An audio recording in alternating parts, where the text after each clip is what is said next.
Donc Ilona, je te laisse faire un petit mot d'introduction et puis je vais démarrer. Une petite Oui, intro très bien. de 5 minutes.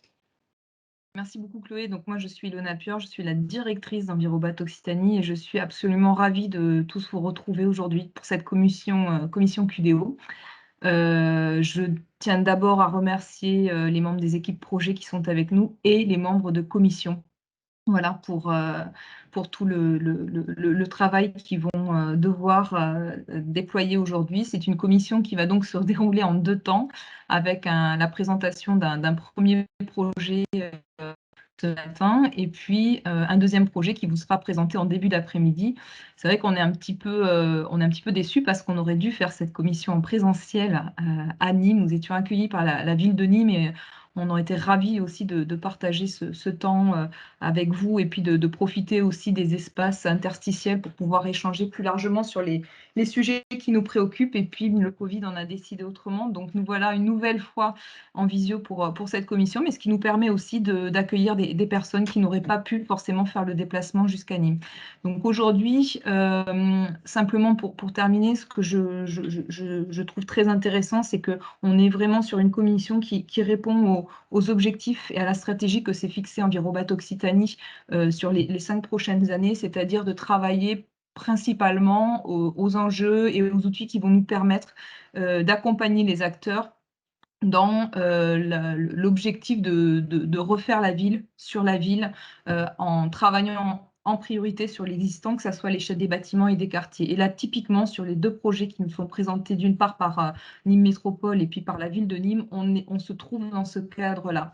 Donc, je vous souhaite à tous une excellente commission. Donc, soyez présents ce matin, mais aussi soyez présents cet après-midi à 14 h après une pause déjeuner bien méritée. Merci à tous.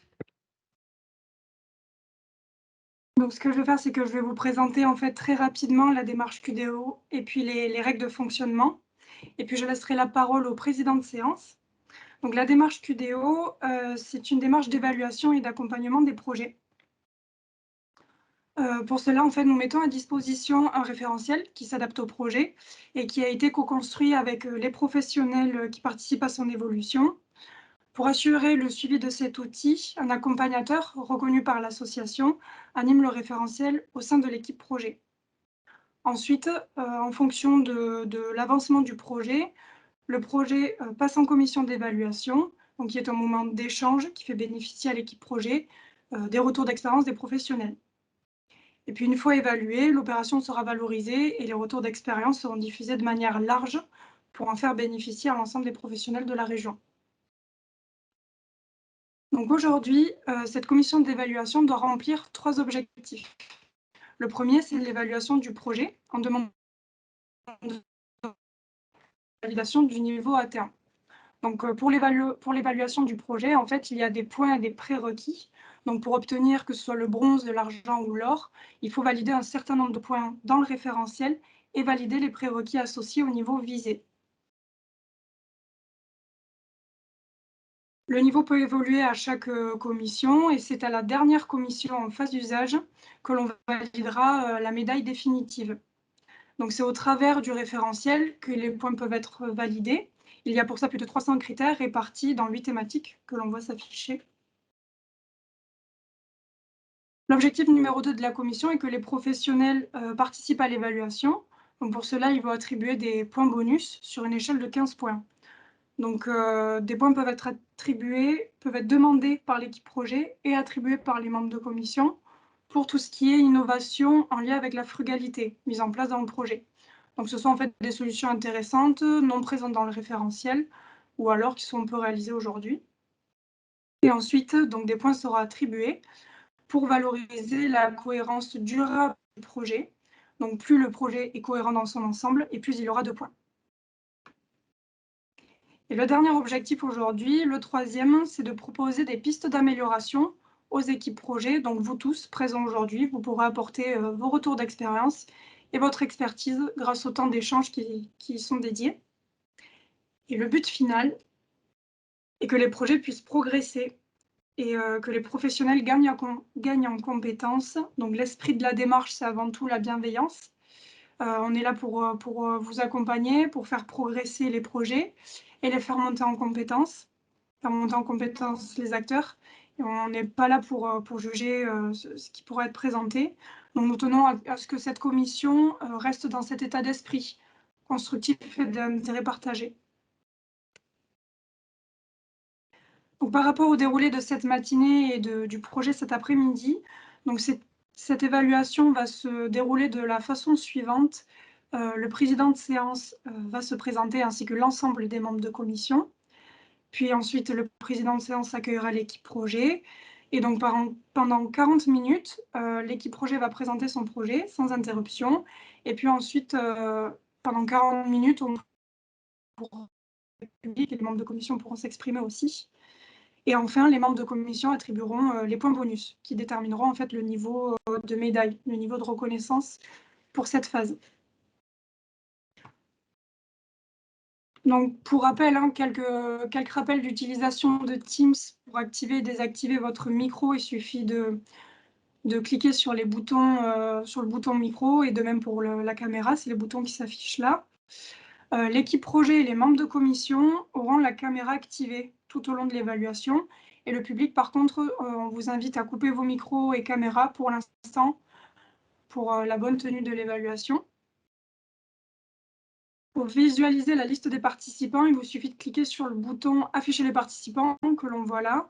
Donc la liste des participants, vous l'avez reçue par mail et ça vous permettra d'identifier voilà, quelle est la structure des participants. Et enfin, le public, si vous souhaitez poser une question, donc vous pouvez le faire via le chat. Nous invitons à les poser en fait à n'importe quel moment. Et puis une personne de l'équipe projet pourra vous répondre en direct. Vous pourrez aussi poser ces questions à l'oral si on a assez le temps et s'il n'y a pas trop de questions. 15 minutes sont dédiées à ces échanges-là. Et puis, s'il y a trop de questions sans réponse dans le chat, une personne d'Envirobat pourra en faire la synthèse pour les poser à l'équipe projet. Donc, les projets évalués. Alors, aujourd'hui, on a 2 projets qui vont être évalués sur la première phase évaluable en marche QDO, qui est la phase conception. Donc, les projets QDO sont évalués au minimum 3 fois au cours de leur accompagnement, en conception, en réalisation et en usage. L'accompagnateur QDO pour ces 2 projets est Renan Bossard. Et donc ce matin, le projet de réhabilitation du marché-gare de Nîmes va être présenté par l'équipe projet, dont le maître d'ouvrage est Nîmes Métropole, et la SPL Agathe en tant qu'aménageur. Le référentiel QDO qui a été utilisé pour l'évaluation de ce projet est la dernière version actuelle du référentiel, qui est la V0.1.18, avec une grille qui est adaptée au quartier à vocation d'activité. Donc c'est une opération de 23 hectares et les prérequis niveau argent ont été validés. Et cet après-midi, nous verrons un projet d'habitat sur les hauteurs de Nîmes et proche du centre-ville. Donc ce projet est le premier à être entré en démarche QDO, avec la toute première grille QDO co-construite avec les professionnels en région Occitanie, qui est celle de 2018, donc la V0.2018. Aujourd'hui, le référentiel a évolué et vous le verrez lors de la présentation. Il faut savoir aussi que les projets en fait gardent le même référentiel, la même version tout au long de l'accompagnement QDO. Voilà du coup pour la présentation. Donc je laisse la parole au président de séance de ce matin qui est Pascal Louchet, qui va pouvoir se présenter et puis laisser se présenter les membres de commission. Ah oui, j'ai oublié de préciser quelque chose, c'est que les membres de commission qui ont lien avec leur projet, ce sont les règles de déontologie de la démarche QDO. Voilà, donc Pascal, c'est à toi. Bonjour à tous, j'espère que vous m'entendez bien. J'ai eu quelques coupures sur la présentation de Chloé, j'espère que ça vient seulement de chez moi. Donc bonjour à tous. Ravi d'être dans cette commission. C'est la deuxième fois que je fais partie d'une commission. C'est vrai que j'ai travaillé également aussi non pas la réalisation, mais l'adaptation de quartiers durables dans notre région Occitanie. Donc Pascal Louchet, moi je suis responsable environnement et développement durable chez un aménageur privé GGL Group. Et donc, c'est à la fois dans le cadre de ce cadre professionnel, mais surtout dans le cadre de mes convictions internes, comme l'a présenté effectivement Chloé, de bienveillance, d'accompagnement et puis d'amélioration continue et d'échange, de mutualisation, d'intelligence collective, etc. Enfin, tous ces beaux mots. Voilà. Alors, il me tient. Donc, moi, j'ai un très petit rôle, même si j'ai le rôle de président, mais j'ai un rôle aussi de faire tenir le temps. Mais en fait, Chloé m'accompagnera également donc sur le planning qui vous a été présenté. Voilà. Bienvenue à tous.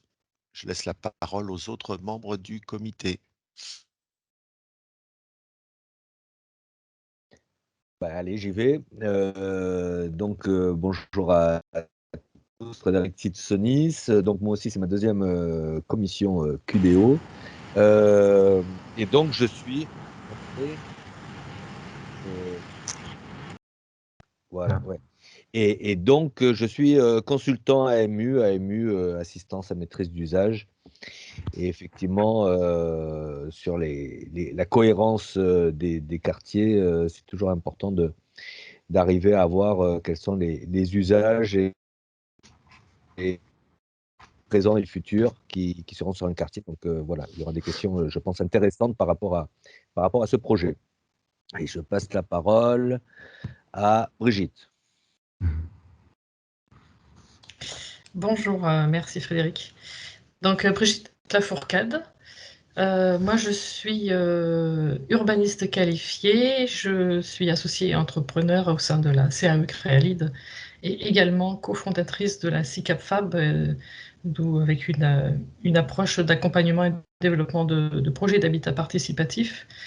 Donc voilà, mon approche est plutôt de l'approche urbaine et sociale des projets qui m'intéressent. Et dans le cadre des projets quartier durable, l'approche sociale est d'autant plus importante. Merci. Et je passe ma parole à Laurent. Bonjour à tous, Laurent Faravel, bureau d'études Plus de Verre. On est spécialisé en qualité énergétique et environnementale et des bâtiments et des quartiers. Et donc c'est un peu ce regard qu'on va essayer d'apporter dans cette commission. Et je passe la parole à Tolga. Merci Laurent. Donc Tolga Koskoun, moi j'ai la chance d'être membre de cette commission en ma qualité d'écologue, métier que j'ai exercé pendant une douzaine d'années en bureau d'études pour accompagner les projets d'aménagement et de bâtiments. Aujourd'hui, professionnellement, j'ai pris une tournure un peu plus large puisque depuis un peu moins de 2 mois, je suis directeur développement durable d'hectares, aménageur et promoteur. Donc, je sors un petit peu de ma zone d'expertise, mais elle est encore fraîche, je vous rassure. Et je passe la parole à Dominique, si je ne dis pas de bêtises. Oui. Bonjour à tous, Dominique de Valicourt. Donc moi, je suis architecte de formation, accompagnatrice BDO, QDO. Et aussi, je travaille maintenant dans l'assistance à maîtrise d'usage. Donc, je suis contente d'être à cette commission. J'ai déjà participé à des commissions QDM et c'est la deuxième commission QDO.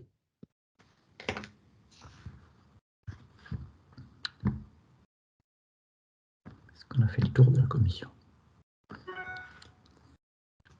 Donc, je pense qu'on a fait le tour de la commission. Donc, on va peut-être passer maintenant à la présentation de l'équipe projet. Et si vous voulez, peut-être en préalable vous présenter, et puis après, on lancera la présentation du projet. France et Émilie, je vous laisse peut-être la main pour vous présenter. Ok. Bonjour à tous et à tous. Émilie Barrier, responsable du pôle aménagement et planification au sein de Nîmes Métropole, et plus précisément référente sur ce projet-là. France Bourassin, société publique locale Agathe. Nous sommes concessionnaires auprès de Nîmes Métropole pour la réhabilitation et le réaménagement du quartier Marché-Gare à Nîmes. Virginie Larivière, je suis directrice de projet chez Artelia. Donc nous, en fait, on est pro d'études sur les différents volets hydraulique, mobilité et voirie. Bonjour, Dominique Gauthier, architecte, donc mandataire du groupement de maîtrise d'œuvre avec l'atelier Gauthier-Conquet. Nous sommes également donc en charge du paysage et des aménagements. Dans le groupement, à noter également la présence de EOD donc en tant que BE environnement et des éclaireurs en tant qu'éclairagistes. Exactement, comme ça a été dit par Dominique, donc Ronan Bossard, bureau d'études EOD, je suis responsable de projet en aménagement, on est membre de l'équipe de maîtrise d'œuvre et j'interviens également en tant qu'accompagnateur QDO sur ce projet. Je pense que sans plus attendre, on peut passer à la présentation du projet. Chloé, ouais. Oui, c'est bon, oui, oui. Je Ok. peux partager le diaporama. Donc, je note du coup 40 minutes à partir de maintenant pour la présentation du projet. Ok. Alors, Juste en précision, on est tous les 5 dans la même salle, c'est pour ça qu'on a le masque. On a voulu faire un petit peu de présentiel quand même.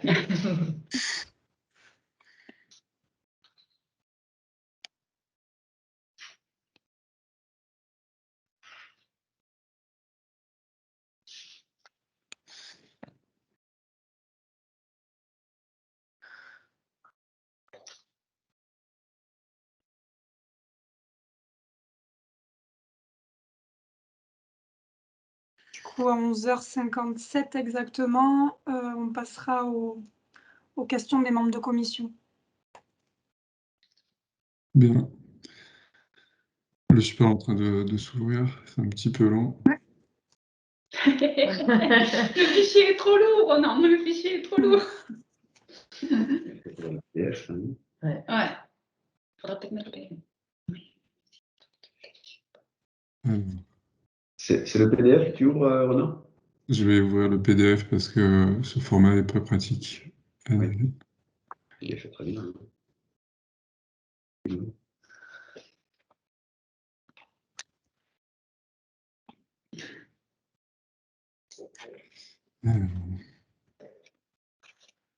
Oui, laisse-moi tu pages 76.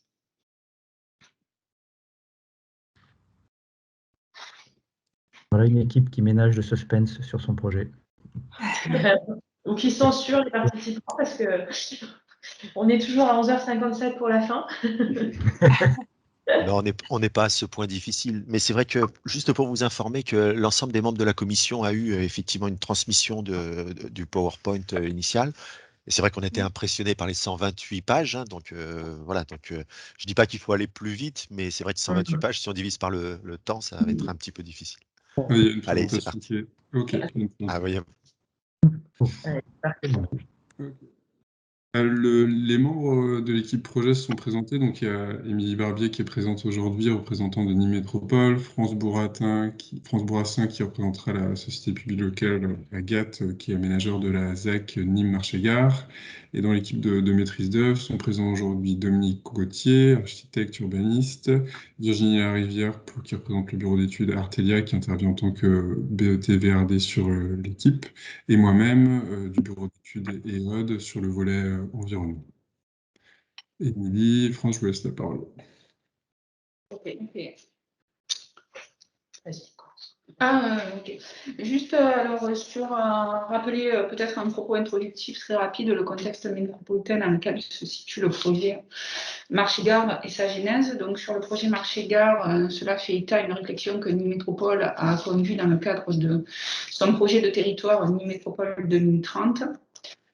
Qui fait partie, le Marché-Gare est un premier secteur opérationnel du projet de renouvellement de la porte ouest, projet phare de l'agglomération. Le projet Marché-Gare en tant que tel représente 23 hectares sur le projet de renouvellement urbain de la porte ouest, tient compte de 80, et dont l'objectif est de renouveler et renforcer l'économie du territoire nîmois.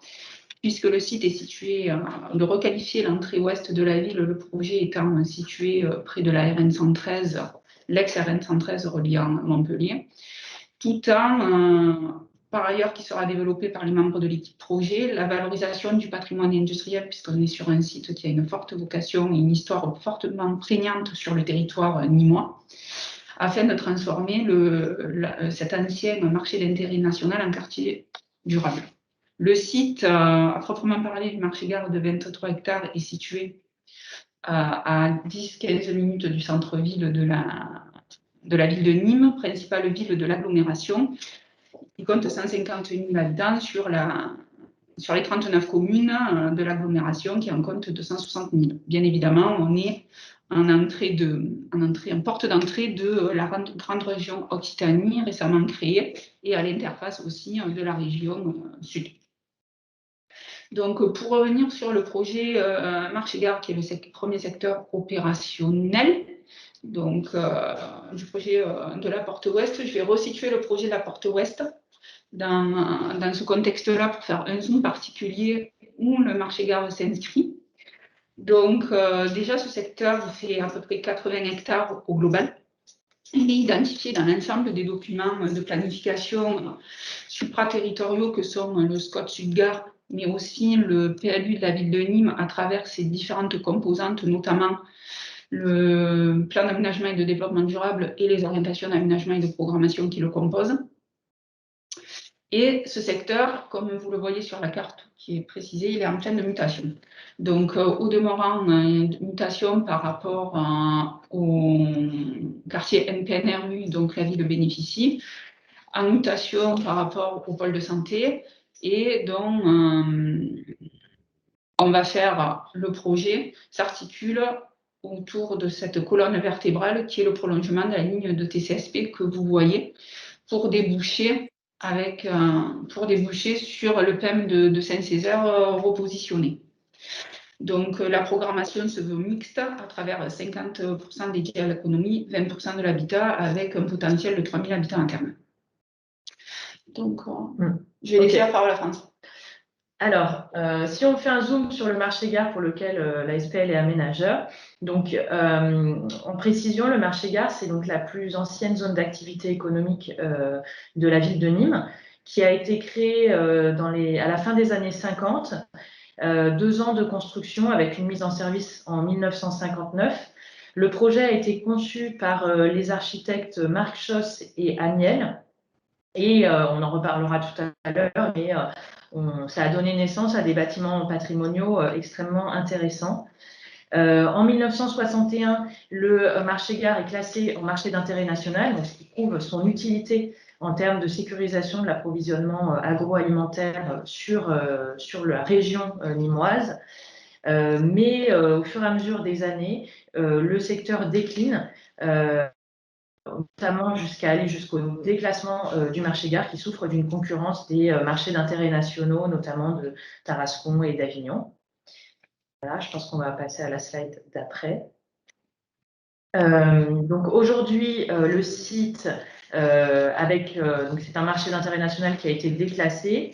Donc peu à peu, il y a une déprise de l'activité agroalimentaire et des activités plutôt d'entreposage, de stockage, des logements illicites qui se sont développés.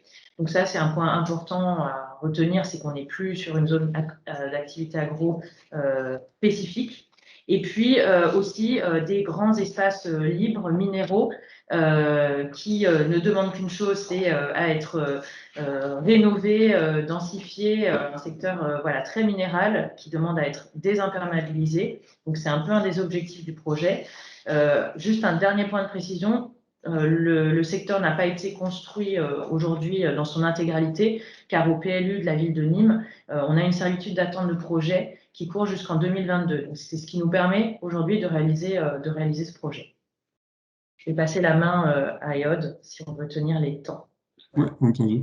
L'équipe projet qui a déjà été présentée, les partenaires dont France pourrait parler, donc la ville de Nîmes intervient conjointement sur le projet, également la région Occitanie, et le projet bénéficie et bénéficiera d'aides diverses de l'État, notamment à travers le plan France Relance, l'ADEME, la Banque des Territoires également.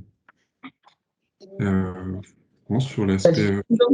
Oui, voilà, juste développer qu'on travaille, comme tu l'as dit, avec la ville, la région, l'État, la Banque des Territoires et l'ADEME. C'était une force collective, puisqu'on a aussi mobilisé en interne l'agence d'urbanisme qui nous accompagne depuis le début et l'ingénierie locale à travers la SPL. Voilà. Donc, outre la gouvernance institutionnelle, on a aussi voulu dépasser cette gouvernance et aller dans une démarche participative sur le projet, notamment au travers d'une étude de préprogrammation que nous sommes en train de mener pour la réhabilitation des bâtiments patrimoniaux que sont les halles et les abattoirs, qu'on a pu observer tout à l'heure sur les photos historiques et qu'on voit aujourd'hui sur ces slides. Donc, il y a vraiment une démarche d'activation de l'écosystème local avec la mobilisation d'acteurs de l'économie sociale et solidaire, d'associations sportives, culturelles, d'habitants. Donc, on a eu un certain nombre d'entretiens qui ont été menés par nos bureaux d'études que sont la CET et la Bobine, et également des ateliers participatifs avec ces différents acteurs. On travaille aussi avec les étudiants pour essayer de voir ce qui pourrait ressortir et émerger dans ces bâtiments qui, pour nous, sont conçus comme étant vraiment des tiers-lieux à imaginer avec les acteurs locaux. Voilà, une démarche venant du territoire pour voir ce qu'on peut faire dans ces bâtiments patrimoniaux. Je vais présenter sommairement les enjeux de développement durable liés au projet qu'on a identifiés, qui vont vous être présentés par la suite. Un des principaux objectifs, c'est de développer une zone d'activité qui soit un lieu de destination, qui ne soit pas une zone d'activité hors sol, qui soit reliée par des transports en commun et qui réponde à un besoin du territoire, donc à travers une programmation mixte. Une gestion des eaux pluviales dans un contexte hydraulique contraint. On va voir le site est localisé en zone inondable. L'objectif de désimperméabilisation forte, on l'a vu, le site est très imperméabilisé, et également un objectif de valorisation des matériaux locaux issus de démolition d'espaces publics ou de bâtiments. Un objectif aussi également de reconstruire la ville sur la ville. Il y a un élément qui est très important, on double la surface de plancher existante en densifiant pour limiter l'artificialisation. Dans un contexte de zéro artificialisation nette, c'est un projet qui est très vertueux. Également déployer une stratégie énergie carbone ambitieuse en lien avec la démarche Négawatt et avec les acteurs de territoires locaux et les ressources locales. Et enfin, et non des moindres, créer un quartier favorable à la santé des usagers, un quartier qui soit vivable sur le long terme et qui soit résilient. Dominique, je te laisse la parole. Oui, merci. Donc, sur cette vue aérienne, on voit le contexte à un niveau plus local, hein, c'est intéressant. Donc, sur le flanc nord-ouest, les voies ferrées entre Nîmes et Le Grau-du-Roi ou Montpellier.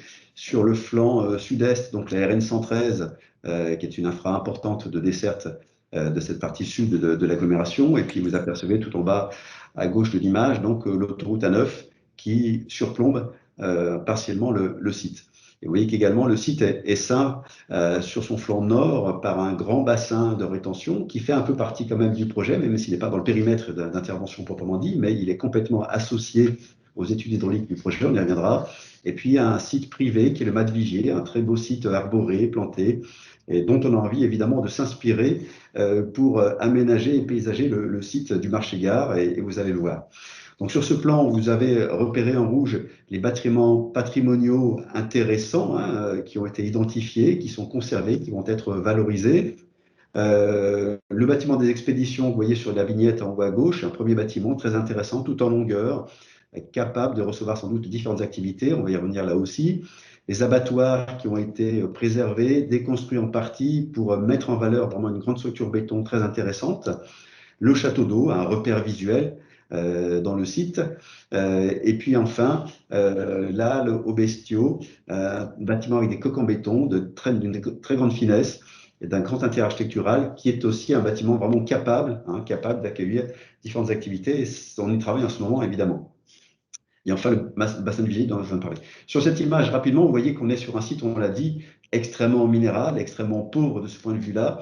Pour autant, il y a quand même quelques bosquets d'arbres de grande qualité, des platanes essentiellement, ou des micocouliers, et on conserve évidemment ces bosquets, et on les intègre complètement au projet, je vais y revenir. Sur ce schéma, donc, vous voyez cet axe patrimonial, on a construit le site en fait autour d'une trame très régulière. Cet axe est un peu la colonne vertébrale de l'ensemble de la trame, qui vient évidemment desservir l'ensemble des sites et d'étainement qui composent avec les bâtiments existants qui sont gris sur le plan, qui éventuellement relient et desservent l'ensemble de ces bâtiments, y compris donc les bâtiments patrimoniaux que je vous ai présentés. Et sur l'image suivante, on voit que cette trame est assez systématique, mais pour autant d'une grande souplesse. C'est-à-dire qu'à l'intérieur de ces lots qui apparaissent, il y a aujourd'hui une forme urbaine qui préexiste, mais qui pourra quand même s'adapter en fonction des programmes, en fonction de l'utilisation ou des besoins qui s'exprimeront au fil des années. Cette trame, elle s'accorde aussi avec une trame vière qui est optimisée de façon à vraiment la rendre évidemment efficace, mais la limiter à son optimum pour faire une grande place ensuite aux vélos, aux piétons et aux plantations que je vais vous présenter. Donc sur l'image suivante, on voit que le site continue à perdurer avec en particulier vous voyez, sur sa moitié sud-ouest tout le secteur agroalimentaire. Les bâtiments ici sont destinés à cette vocation-là, cette fonction-là, donc environ 35 000 m² de SDP. Et puis sur la partie donc plus au nord, vous voyez qu'on a une mixité de programmes. C'est vraiment une intention forte ici de ce projet de transformation. Donc à la fois réutiliser les bâtiments existants, peut-être en tiers-lieu, peut-être en activité, une grande partie en tertiaire, une possibilité qu'on a déjà étudiée que ces bâtiments soient aussi des bâtiments destinés à du logement, à de l'habitation, de façon à enrichir encore le programme. L'idée est vraiment ici de faire un site multifonction, de faire un site qui vive tout au long de la journée et de la semaine. Il est évidemment bien situé, hein, on est le long de la voie ferrée, vous l'avez vu, donc dans le cadre du grand projet Ouest, la halte ferroviaire Saint-Césaire pourra être déplacée, ça c'est quelque chose qui s'étudie aussi en ce moment encore avec la région et avec la SNCF, de façon à avoir vraiment une desserte très forte d'un point de vue mobilité et d'avoir également une passerelle et un franchissement des voies ferrées pour relier ce site du marché-gare avec le grand projet de la Porte Ouest. L'image suivante permet de rentrer un peu plus précisément dans le projet avec une superposition de l'existant et des grandes intentions. Donc, on retrouve le périmètre, on retrouve, voyez, ce site extrêmement minéral et on voit que les bâtiments viennent s'implanter sur cette trame, plutôt en peigne. Ça, c'est aussi lié à une question de transparence hydraulique. Hein. L'écoulement des eaux, on va y revenir, mais il y a une volonté très forte d'avoir des rez-de-chaussée qui sont peut-être inondables, mais qui seront malgré tout complètement utilisés pour le projet, et en particulier pour accueillir le stationnement. Et sur ce plan, c'est un point très fort, ça, du projet. On peut peut-être passer tout de suite à l'image suivante, qui est un peu plus nette, le temps que ça charge.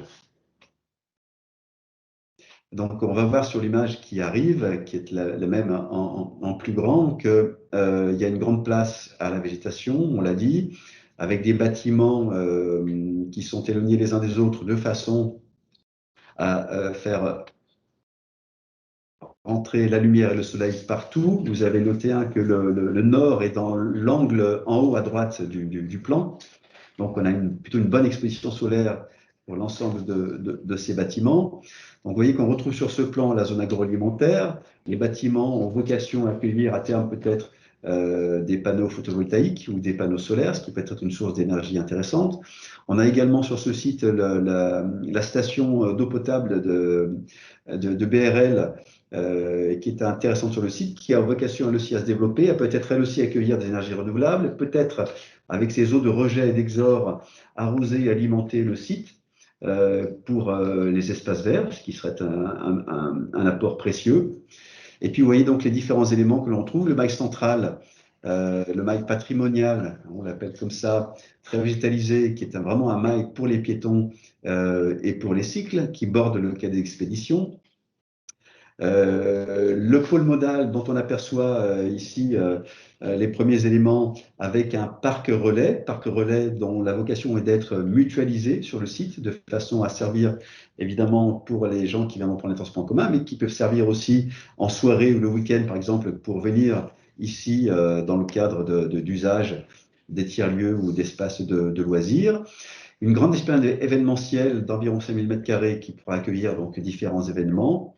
Et donc tout ça est fédéré, hein, tout ça trouve sa place dans une espèce de logique où on fait avec l'existant, où on fait avec le déjà là, beaucoup, les arbres, les bâtiments, les voiries que l'on simplifie, mais toujours dans une logique vraiment de cohérence paysagère architecturale. C'est un projet urbain, mais c'est un projet également paysager, c'est un projet architectural.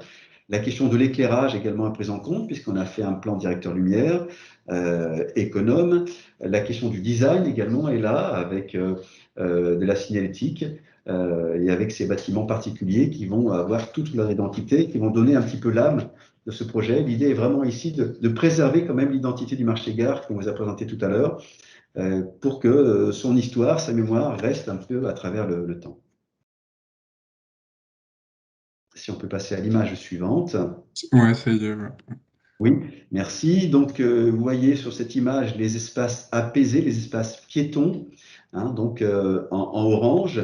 Grande place à évidemment cet usage-là, à cette facilité-là. On doit pouvoir se déplacer aisément dans le site qui, du nord au sud, fait environ 800 mètres. Également, on a la prise en compte des cycles. C'est la photo d'après, voilà. Donc l'ensemble des voies sont accessibles. On a des voies spécifiques. On a en particulier une voie verte qui longe la RN 113. Vous allez le voir sur la coupe suivante. Mais donc les aménagements sont faits pour apaiser complètement le site, sachant qu'on a également distingué en fait la circulation qui est plus sur la zone tertiaire activité, avec la zone agroalimentaire qui a son propre accès, hein, donc il y aura 2 accès depuis les RN 113 sur le site, et l'accès pour la zone agroalimentaire est réservé, dédié aux poids lourds, parce que de nombreux poids lourds, évidemment, qui viennent ici alimenter le site. Sur l'image d'après, on a présenté donc un profil en travers de la RN 113, alors qui n'est pas dans le projet lui-même, mais qui est complètement lié, évidemment, dans son fonctionnement, et on réfléchit ici avec l'Adréal à l'évolution de cet axe, à son paysagement, à son apaisement, d'autant que l'intention est de reprendre les carrefours d'accès pour que ce soit des carrefours vraiment urbains qui puissent permettre à tous les modes d'y accéder facilement. Vous voyez que le long de cette RN 113, on crée une lisière boisée qui est également une noue de rétention, lisière assez épaisse, assez profonde, et que donc sur le flanc de cette lisière, on retrouve la voie verte de 4 mètres de large qui permettra aux piétons, aux vélos de transiter et de longer ou de desservir évidemment l'ensemble du site. Sur l'image suivante, parce que je suis un petit peu bavard, me dit-on, les transports en commun donc, ont toute leur place ici, avec 2 stations, donc une au niveau du pôle modal et une un peu plus loin donc pour desservir dans une bonne équidistance l'ensemble des sites. On peut passer à l'image suivante, qui est une vue aérienne, voilà, qui synthétise un petit peu les intentions, hein, avec aussi donc les constructions avec des toitures végétalisées autant que possible, les constructions dans lesquelles le bois sera présent aussi, hein, un bois d'ossature, bois de charpente, de façon à rentrer là aussi dans une économie très vertueuse et très durable, à bas carbone pour l'ensemble des bâtiments. Voilà, je passe la parole à Virginie pour le thème eau et biodiversité. Donc, l'un des enjeux qu'il y a eu sur le marché-gare, en fait, c'était d'intégrer la problématique hydraulique, parce que le marché-gare est dans une zone inondable. Donc, la carte présentée montre juste la position du marché-gare par rapport au réseau hydrographique existant, avec la proximité du Cadéro de Saint-Césaire, qui aujourd'hui accueille une partie des eaux de ruissellement du marché-gare. Et on a une topographie naturelle qui, en fait, est globalement nord-sud, qui amène les écoulements des eaux donc de la voie ferrée jusqu'à l'autoroute A9, en passant du coup par le marché-gare. Sur la carte suivante, il y a une modélisation hydraulique qui a été faite, donc état initial, donc c'est la carte qui est présentée ici, pour voir le fonctionnement hydraulique de la zone actuelle. Donc on remarque des niveaux d'eau qui sont globalement entre 20 et 50 cm. Alors là, on est sur une crue, la crue de référence sur Nîmes, c'est la crue de 88. Donc on est sur des niveaux d'eau assez importants. Donc le parti, on le verra sur la slide d'après. Donc, juste reviens, voilà, pour évoquer rapidement les contraintes liées au PPRI qui sont importantes, parce que du coup, les aménagements qu'on doit faire doivent forcément intégrer toutes les contraintes liées au PPRI, donc notamment en termes de compensation, en termes de transparence des bâtiments, en termes de débit rendu. Donc, le parti pris le parti qui a été pris sur l'aménagement du Marchilia et une gestion vraiment intégrée de cette problématique inondation via le système de nous là, qui sont présentés en fait en pointillé sur la carte suivante. Donc il y a plusieurs noms qui suivent en fait la structuration du réseau des voiries. Donc on a vraiment une gestion intégrée de ce réseau-là. Les nous permettent en fait une triple fonction. Elles permettent à la fois de drainer les eaux pluviales au sein du Marchilia. Elles permettent aussi pour les petits débits d'infiltrer ces eaux, puisqu'on a un terrain qui est plutôt perméable. Et elles permettent aussi de venir stocker les eaux pour les événements importants par rapport aux contraintes d'imperméabilisation. Et on remarquera que sur la zone centrale, en fait, les noues sont complétés par une rétention. Alors c'est plutôt un décaissé très léger qui vient compléter le volume de stockage. On peut passer à la diapo suivante. Donc, l'une des autres problématiques aussi, c'était d'assurer une transparence hydraulique du Marchilia par la construction des futurs bâtiments. Alors, il y avait transparence, mais pas trop non plus, parce qu'en fait, on a un écoulement, comme on l'a vu tout à l'heure, qui est du nord vers le sud, et on ne doit pas non plus venir surinonder en aval de la RN 113. Du coup, il y a un jeu à faire sur la détermination de la transparence des bâtiments pour avoir une réponse hydraulique satisfaisante. On va le voir sur la slide suivante, qui en fait permet de... Donc ça, c'est la modélisation qui a été faite en état projet, donc sur la même crue de référence, crue de 88. Donc là, on compare les différents niveaux d'eau entre l'état initial et l'état projet. Donc on s'aperçoit que globalement, le projet vient améliorer la gestion au niveau du Marchilia, puisqu'on est globalement en vert. Alors, il y a quelques petits points en rouge qui apparaissent, mais qui sont plutôt anecdotiques. Et on vient même améliorer un petit peu le contexte hydraulique en aval de la RN 113. On peut entraîner sur la série. Ouais. Ronan. Oui. Ouais, pardon, vas-y. C'est à vous, Ronan. Oui. Ah, ok, d'accord. Virginie, c'est bon pour toi? Ouais, c'est bon pour ça, Ronan. Ok. Sur les aspects écologiques, donc bien sûr, il y a un diagnostic écologique sur un cycle biologique qui a été réalisé sur un périmètre, comme vous voyez, élargi, qui comprenait le Marais juif et le Marais rosier, qui sont ici. Et dans le cadre de la démarche d'évitement, de réduction et compensation, le choix a été fait par Nimétropole de pas retenir la partie sud-est qui concentrait les principaux enjeux écologiques, mais plutôt de se concentrer sur la partie marché-gaz qui concentre moins d'enjeux écologiques. Néanmoins, il y a quand même une colonie, donc un site de reproduction d'hirondelles rustiques à identifier et des enjeux chiroptères. Sinon, le site concentre des enjeux plutôt faibles et pas de patrimoine végétal à fort enjeu écologique. Sur la base de ces éléments de connaissance écologique du site, les premières intentions paysagères ont été présentées par Dominique. Il y a une volonté de revégétalisation forte du site en désimperméabilisant et en retrouvant un sol fertile. Donc une revégétalisation forte du mail central notamment, et également la création d'une lisière forestière qui crée un front végétal tout le long de la RN 113.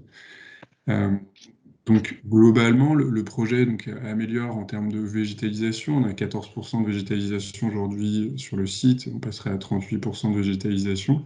Et sur l'aspect perméabilité du site, l'existant est à 14%. Et on passerait à 29% de surface perméable. Au global, on améliore largement avec les surfaces semi-perméables si on les prend également en compte. Pour ce faire, vous l'avez vu, le site aujourd'hui est très imperméabilisé et présente peu de surface végétalisée. Si on veut éviter l'apport massif de terre végétale prélevée au milieu naturel, l'idée qu'on s'est, en tout cas la question qu'on s'est posée, c'est de quelle manière on peut essayer de valoriser le plus possible les sols en place. Et aujourd'hui, donc la SP Lagat nous a commandé à EOD et à Microhumus la réalisation d'une étude agropédologique afin de mieux caractériser les sols en place et évaluer leur potentiel de fertilisation. En tout cas, d'abord améliorer la connaissance, puis ensuite améliorer leur potentiel de fertilisation des sols pour éviter, encore une fois, l'apport de terre végétale sur le site. Ça a été présenté également par Dominique. Le site a la chance de présenter une usine de potabilisation d'eau, l'usine BRL, qui génère des eaux d'exor, donc qui potabilise de l'eau depuis le canal du Rhône, et puis ensuite qui envoie cette eau potable sur une partie de la ville de Nîmes. Elle génère des eaux d'exor qui aujourd'hui sont rejetées au réseau.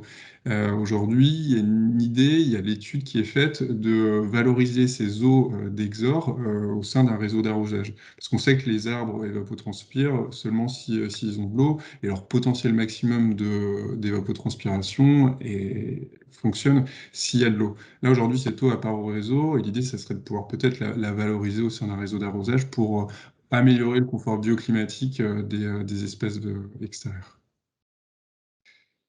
J'en ai parlé tout à l'heure, dans le cadre de la démarche ERC, il y a une colonie d'hirondelles rustiques qui a été identifiée sur un des bâtiments. Ce bâtiment a été démoli hors de période de nidification. Il y a un passage qui a été réalisé par des écologues pour vérifier que lors de la démolition, il n'y avait pas d'individus présents. Et il y a une tour qui a été reconstituée au sein du bassin Madvigier, une tour qui accueille également donc, des chiroptères, et puis un suivi de cette tour pour valider la colonisation par des hirondelles rustiques. Dans le cadre de la démarche de conception projet, initialement, on avait envisagé la végétalisation par une trame arborée le long de la RN 113. En termes de fonctionnalité écologique, on a identifié la 9 comme un obstacle potentiel, un piège écologique en tout cas pour les chauves-souris. Et donc la stratégie qui a été mise en œuvre, c'est travailler sur une stratification réduite en s'approchant de l'autoroute A9, donc plutôt dévier la strate arborée le long du faisceau ferré, et là, en s'approchant de l'autoroute A9, passer d'une strate arborée à arbustive à herbacée pour éviter le piège écologique le long de l'autoroute A9. Donc là, c'est des éléments de conception qui ont été intégrés en dialogue avec l'écologue, donc le bureau d'études en écologie qui accompagne le projet, c'est Naturalia, et en réalisant plusieurs échanges ensemble. Dominique, je te laisse la parole sur la partie ambiance, qualité de vie et santé. Oui, donc on revient un instant sur la vue aérienne, sur laquelle on retrouve les principaux éléments. Sur cette vue aérienne, je veux également évoquer la question du stationnement, parce qu'il faut effectivement que le site soit accessible. Alors le stationnement, on sait que ça peut être une emprise importante. La volonté du projet, c'est vraiment d'intégrer le stationnement sous les bâtiments, donc en rez-de-chaussée. On a parlé tout à l'heure de ces rez-de-chaussée transparents, hein. Donc les bâtiments sont plutôt construits sur pilotis. L'ensemble des stationnements sont intégrés sous ces bâtiments, entre ces pilotis, complété évidemment par le parking relais qu'on a évoqué également tout à l'heure. Donc ça, c'est un point important parce que ça libère évidemment beaucoup de pleine terre, hein, cet objectif de désimperméabiliser, cet objectif de retrouver de la terre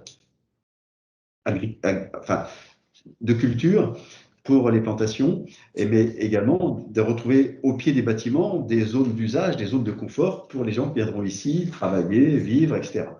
Donc il y a vraiment cette volonté-là d'avoir un usage possible de l'ensemble des surfaces qui sont disponibles, qu'elles soient d'usage public, sur les voiries autour des voiries ou qu'elles soient d'usage privé sur les parcelles. Sur l'image suivante, elle illustre ces objectifs et cette volonté. Donc, vous voyez, on a à gauche le bâtiment des expéditions, qui est un bâtiment donc, qui sera réhabilité et conservé, qui a déjà aujourd'hui un usage important hein, et qu'on va pérenniser. On aperçoit en perspective sur ce mail piéton le château d'eau. Hein, j'évoquais tout à l'heure son rôle de signal, son rôle identitaire, ici dans le site du marché-gare. Et cette image illustre les différentes strates végétales qu'on souhaite, donc à la fois une canopée haute pour apporter de l'ombrage, qui vient compléter un travail important sur l'albédo avec des surfaces claires. Il est important ici, évidemment, par rapport à la réverbération et par rapport à la chaleur, qu'on reste sur des surfaces claires mais non aveuglantes. La strate basse, donc là encore, cette volonté d'avoir une large biodiversité, est complétée également par une strate arbustive. Donc, encore une fois, on voit là illustré le passage des piétons ou des cycles qui est généreux et qui est confortable et toujours encore avec une grande facilité à se repérer dans cet espace, dans ce site qui est grand. Sur l'image suivante, alors on est là sur ce qu'on appelle pour l'instant l'avenue Château d'Eau. Donc, on vient de la RN 113, on rentre sur le site avec toujours le château d'eau en ponctuation. Et on retrouve ici les mêmes principes. Alors, on est là dans le quartier qu'on veut animer avec des rez-de-chaussée qui peuvent être, qui sont surélevés quand c'est nécessaire par rapport à la question hydraulique, mais qui peuvent accueillir là aussi des activités. Les strates qu'on retrouve, le passage des vélos et cette grande attention donc au paysage qu'on va vraiment nourrir ici pour que ça soit la matrice forte du projet. Je passe la parole. Alors, sur l'approche sociale et économique, donc le marché-gare, c'est un quartier mixte pour un lieu vivant, un quartier où l'on vient travailler, où on vient se détendre, se cultiver. On vient à pied, en vélo, en train. En termes de programmation, vous voyez ici qu'on a sur la partie ouest un secteur agroalimentaire de 35 000 m² qui permet de s'inscrire dans le programme d'aménagement de l'agroalimentaire territorial pour sécuriser l'approvisionnement agroalimentaire.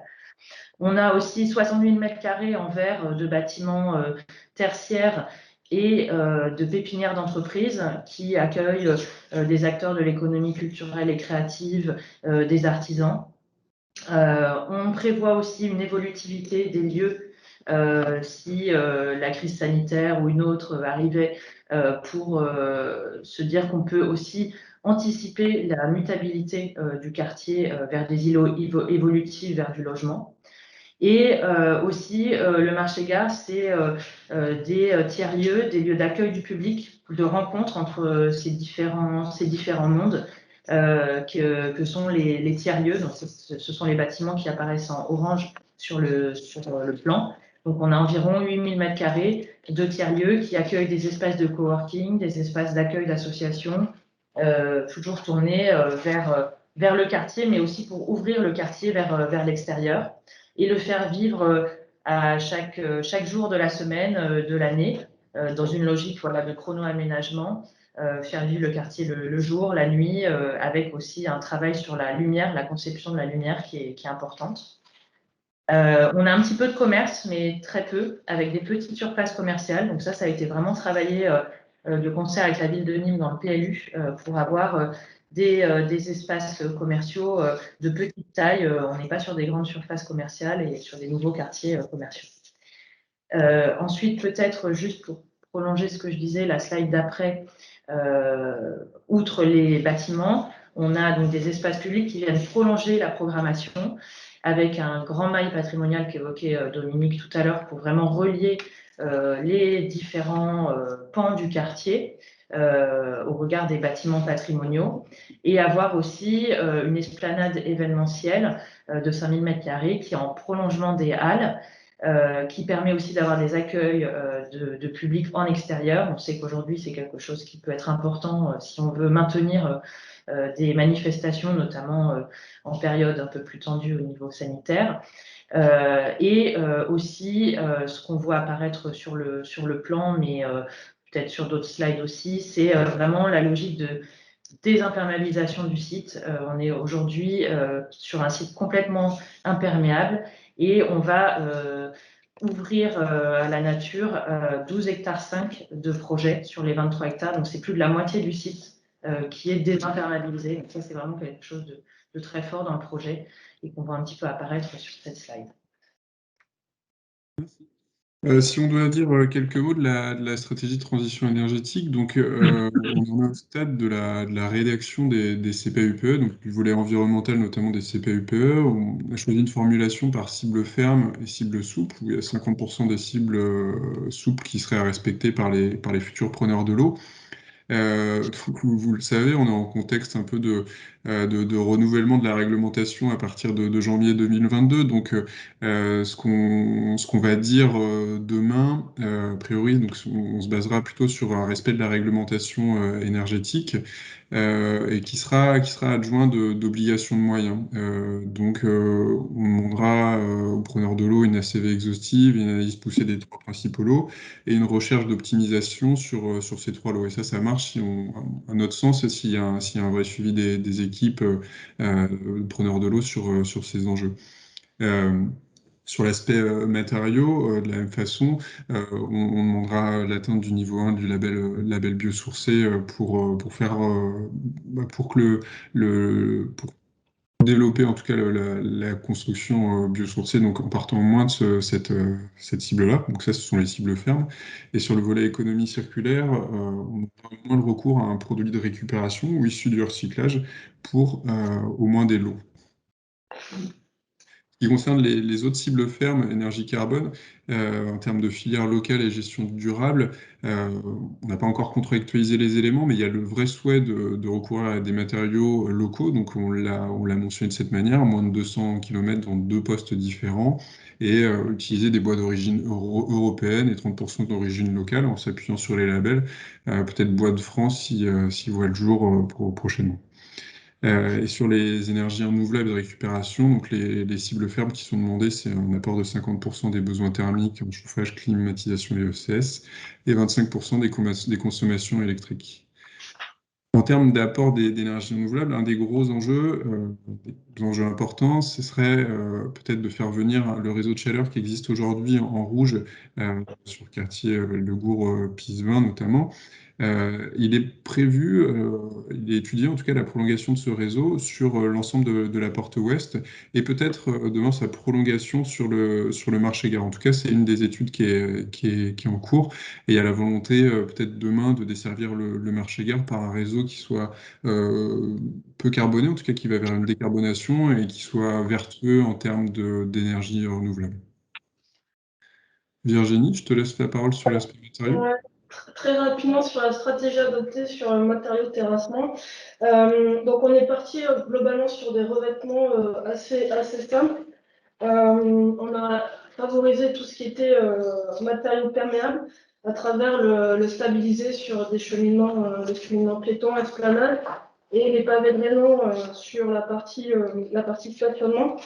On est sur des matériaux aussi faibles de carbone, mais rien. Il y a peu de béton mis en place sur le marché gare. Il y a aussi une volonté de pouvoir optimiser tout ce qui est structuration de chaussées, puisque aujourd'hui, en fait, on a, dans le cadre des études géotechniques, il y a un effort une volonté de connaître l'état actuel des structures existantes, parce qu'on s'appuie dessus. On s'est aperçu que malheureusement, on était obligé de venir renforcer les chaussées existantes, parce qu'il nécessite un volume de matériaux assez conséquent. Et l'objectif sur lequel on travaille, c'est de pouvoir utiliser au maximum les matériaux de démolition des bâtiments et également les matériaux de déblai qui sont issus des terrassements des noues. Donc là, il reste un gros travail à faire en phase pro pour trouver des solutions de réutilisation et de revalorisation au maximum de ces matériaux. On peut passer à la slide qui montre aussi donc, la volonté sur la slide d'avant, s'il te plaît. La volonté aussi de réutiliser même sur les revêtements des matériaux issus des démolitions. Donc ça, c'est comme vous voyez les dalles de béton qui sont réutilisées en pavé.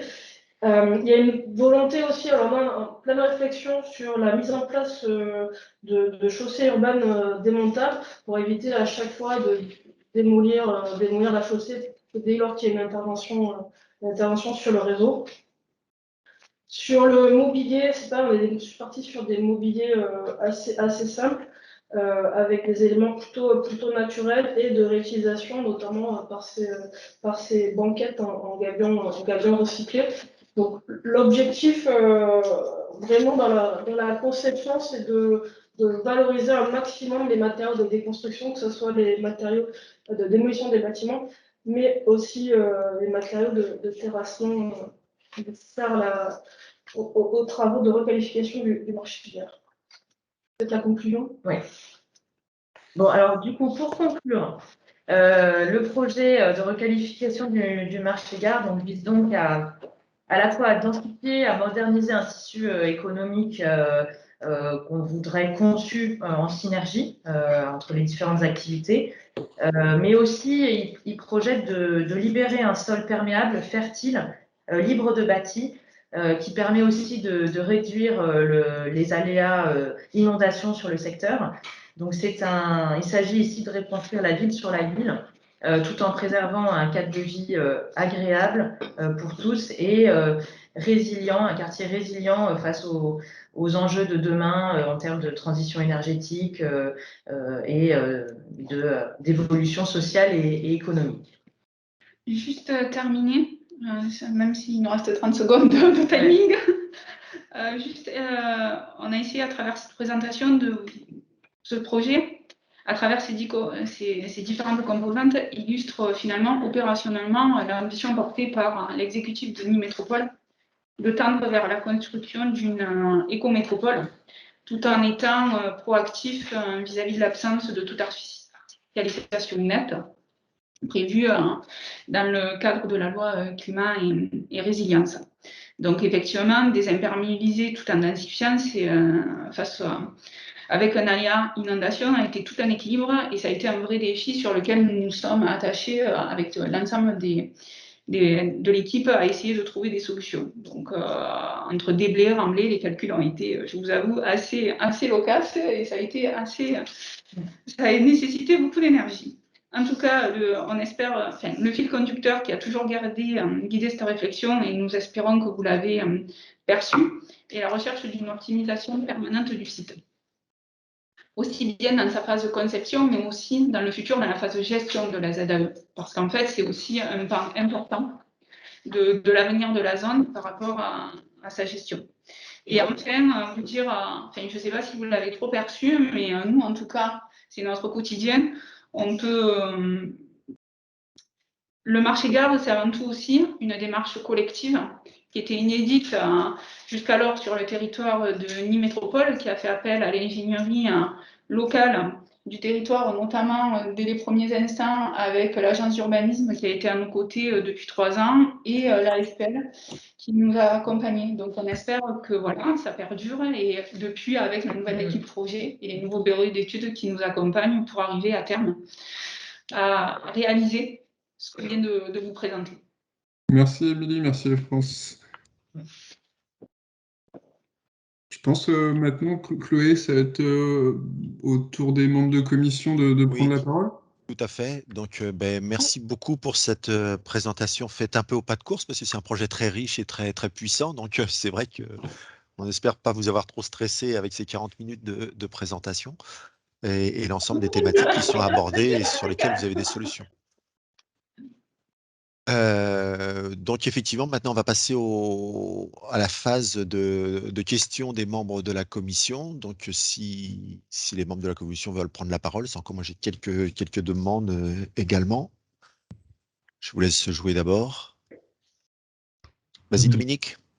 Oui, bonjour, bravo pour ce projet parce qu'une zone d'activité, c'est jamais très sympa et on le voit bien au départ et vous arrivez à faire un beau projet. Après, évidemment, j'ai des questions parce qu'il y a plusieurs sujets abordés. Vous avez parlé de la consultation pour les tiers-lieux, ce que je trouve plutôt bien. J'avais une question, est-ce que vous avez consulté les entreprises aussi pour le projet d'aménagement que vous leur proposez? Et je vois qu'il y a aussi des jardins partagés, des choses. Est-ce que là, les entreprises actuelles ont été concertées sur ces sujets? Oui, oui, tout à fait. Il y a on n'avait pas beaucoup de temps pour tout développer, Ouais, je mais comprends. effectivement, il y a un représentant des commerçants, des associations d'entreprises avec lequel on échange très régulièrement. Et effectivement, les entreprises sont vraiment très enthousiastes du projet qui arrive. On travaille avec eux sur les besoins en termes d'outils numériques, en termes de collecte des déchets, d'éclairage, de sécurisation. Donc, il y a tout ce travail de fond au quotidien qui est fait avec les entreprises agroalimentaires. Je précise, les marchands de sommeil des logements, on ne va pas trop les voir. Voilà.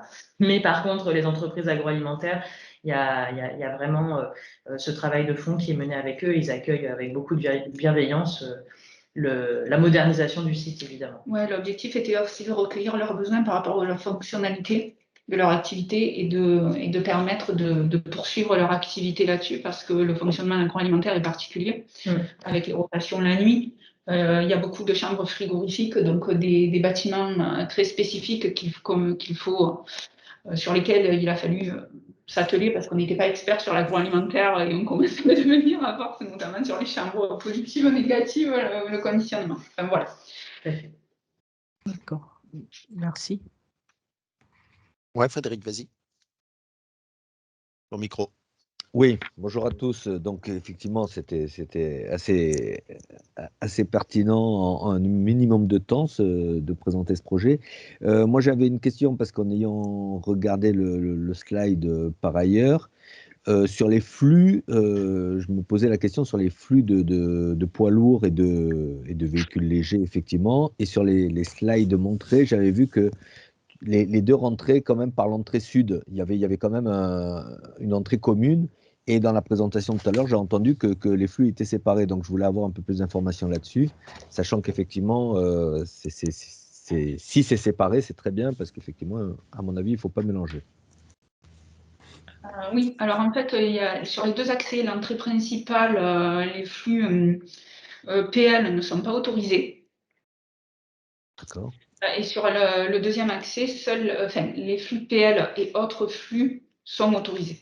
Mais en tout cas, sur l'accès principal, il y a une vraie différenciation des flux, puisqu'il y a le TCSP qui doit faire, le transport urbain de Nîmes Métropole qui doit faire une boucle. Il n'était pas possible de pouvoir faire le tour, donc il faut bien une boucle, donc il fallait bien qu'il y ait une entrée et une sortie dans les deux sens, puisque la zone, et on ne l'a pas dit peut-être, est desservie à présent et desservie jusqu'alors par un accès sur la zone RN, et là il y aura deux arrêts dans la zone, qui n'existaient pas préalors pour desservir le futur thème, bien évidemment. Et puis d'un point de vue opérationnel, c'est vrai que ça, on n'est pas trop rentré dans les logiques opérationnelles, mais c'est vrai que pour rebondir sur ce que dit Émilie, on est quand même sur un site occupé aujourd'hui avec des entreprises. Donc l'objectif est de leur permettre de pérenniser et de moderniser leur activité. Et donc ce deuxième accès permet aussi, va être réalisé en premier lieu et permettra aux activités agroalimentaires de l'Ouest de continuer à fonctionner sans encombre pendant les travaux de réaménagement très lourds du marché gare. D'accord.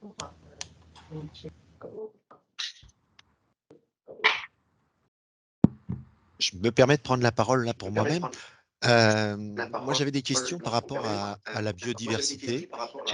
Je m'entends en même temps. Et notamment sur le calcul qui est présenté avec... il y a quelqu'un qui a laissé son micro peut-être ouvert, j'entends en écho. Voilà. Mais... Il y a quelqu'un qui a laissé son micro peut-être ouvert. C'est bon, vous pouvez y aller. C'est bon. Et donc sur le calcul de la biodiversité, est-ce qu'il intègre donc effectivement le parc qui est Orzac et les toitures végétalisées, sur lesquelles moi j'ai quand même un petit peu de doute en milieu méditerranéen, mais bon, voilà, c'est peut-être un élément à voir, et surtout pourquoi avoir occulté, enfin avoir fait vraiment cette différenciation entre l'énergie sur la partie des bâtiments agricoles, enfin pas agricoles, mais d'activités agronomiques, et puis sur les autres secteurs, avoir mis spécifiquement que de la toiture végétalisée, d'avoir refoulé comme ça systématiquement le PV. Je réponds peut-être sur l'utilisation du PV. Alors aujourd'hui, on a quand même fait des faisabilités pour donc l'image que vous avez vue, Pascal, c'est une image et il y aura la possibilité de recourir au photovoltaïque. On a fait les estimations par rapport aux objectifs RE 2020 et les contraintes d'usage de toiture pour voir la place que pourrait prendre le photovoltaïque par rapport aux objectifs qu'on demande en termes de taux de NR. Donc, il est possible il est fort possible que les toitures dans le tertiaire soient occupées par du photovoltaïque en partie. Ensuite, sur l'aspect intérêt écologique des toitures végétalisées, nous, les retours d'expérience qu'on a, c'est qu'à partir de passer une dizaine de mètres, les toitures, passer 12 mètres, les toitures végétalisées en termes d'intérêt écologique, c'est une étude qui a été faite par l'Agence régionale de biodiversité Île-de-France, ont un moindre intérêt en matière d'écologie. Nous, ça nous semblait quand même pertinent de végétaliser des toitures. Après, se pose aujourd'hui effectivement la question de l'arrosage et la tenue dans le temps des toitures végétalisées. On a quand même des réponses techniques qui nous rassurent quand même en ce sens-là. France ou Dominique, je ne sais pas si vous voulez compléter.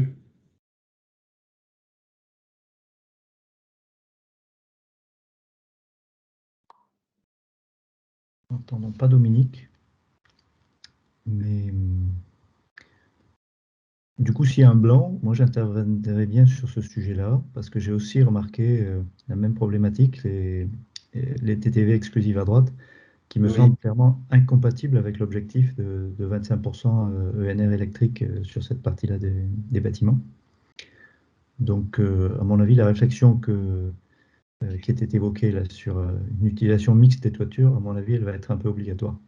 Oui, on le partage et on l'a vérifié par une étude de faisabilité pour s'assurer que l'image de végétalisation elle soit quand même faisable, tenable. Donc elle est tenable et on est sur des taux d'occupation du PV au maximum de l'ordre de 30% au maximum et on est plutôt autour de 20 à 25%. Après, ça va dépendre aussi d'éléments qu'aujourd'hui qui ne sont pas maîtrisés. Sur les énergies renouvelables, c'est le recours au réseau de chaleur. Et puis, effectivement, sur les LEC, on pourra difficilement se passer du PV. On est d'accord. Sur le recours au réseau de chaleur, moi, c'est juste une remarque, hein, c'est que vu la taille du projet, je pense que ça vaudrait le coup de faire une étude spécifique d'un réseau à l'échelle de la ZAE, plutôt que d'aller se raccorder au réseau qui est quand même très lointain. Ça fait vraiment des grandes longueurs, surtout il y a la voie ferrée à traverser, a priori. Donc, moi, j'aurais tendance à vous encourager à faire une étude sur le périmètre de la ZAE, d'autant qu'on a des ressources. J'ai entendu qu'il y avait on avait du chaud industriel qui venait de tous les équipements frigorifiques de la partie en bas à gauche, là. Donc, je pense qu'il y a quelque chose à faire sur le périmètre, si ça n'a pas déjà été fait, hein. Et puis aussi, sans doute, l'enjeu de rafraîchissement, qui est un enjeu quand même primordial, plus que celui de la chaleur pour les activités. Sur la partie technique, sur le réseau, je peux répondre. Et puis, Émilie et France, sur la partie opérationnelle, acteur, vous pourrez peut-être compléter. Donc, il y a une étude de faisabilité de développement des énergies renouvelables qui a été réalisée par le bureau d'études Alcaest, qui concluait a priori la non-pertinence d'un réseau de chaleur au regard de la programmation qui était aujourd'hui, enfin interne aux ZAC, qui était aujourd'hui développée. Par rapport à vos commentaires, à vos retours d'expérience, je pense qu'on va peut-être recreuser la question. Nous, EOD, on avait plutôt partagé cet avis de la création d'un réseau de chaleur et sur l'utilisation et la valorisation des acteurs de la ZAC en termes de valorisation d'énergie fatale. C'est intéressant en théorie, mais sauf que ces acteurs, leur activité n'est pas toujours pérenne, leur production énergétique en termes d'énergie fatale n'est pas forcément stable et donc on fait face quand même à des réalités opérationnelles un petit peu difficiles. La prolongation du réseau de chaleur, Dalkia a été rencontré à plusieurs opportunités. Aujourd'hui, les études sont en cours. Émilie et France, je vous laisse peut-être compléter. Oui, effectivement, on a donc réalisé une étude sur le potentiel en énergie renouvelable. D'ailleurs, Monsieur Tétard d'Alcaest est présent, me semble-t-il. Donc, s'il veut compléter, qu'il n'hésite pas.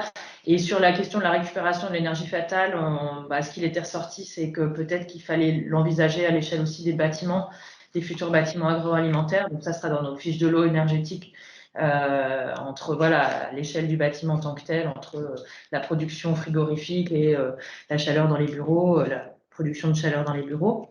Et après, sur la question du confort d'été, du rafraîchissement, c'est vraiment quelque chose aussi qu'on a demandé à Dalkia d'étudier, parce qu'on voit bien que c'est la problématique de demain.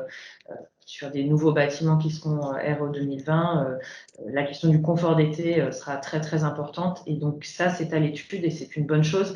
Et l'objectif aussi, c'est qu'il faut vraiment raisonner à l'échelle de la porte ouest. On n'en a pas beaucoup parlé là parce que c'est pas l'objet, mais la réflexion, elle se porte, c'est une réflexion territoriale d'approvisionnement énergétique et de déploiement du réseau de chaleur sur le secteur de la porte ouest de Nîmes, avec les 3000 habitants qui viendront à terme sur Pavlov, de l'autre côté de la voie ferrée.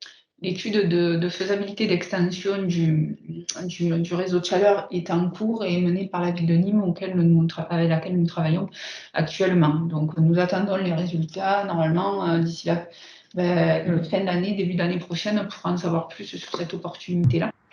En tout cas, la DSP, le délégataire n'est pas fermé et plutôt ouvert sur le fait de prolonger. Alors j'entends que ça paraît loin, mais si on raisonne à Porte Ouest, il y a vraiment l'ambition. Ça se justifie complètement de profiter de la structure déjà en place plutôt que d'en créer une nouvelle structure sur site.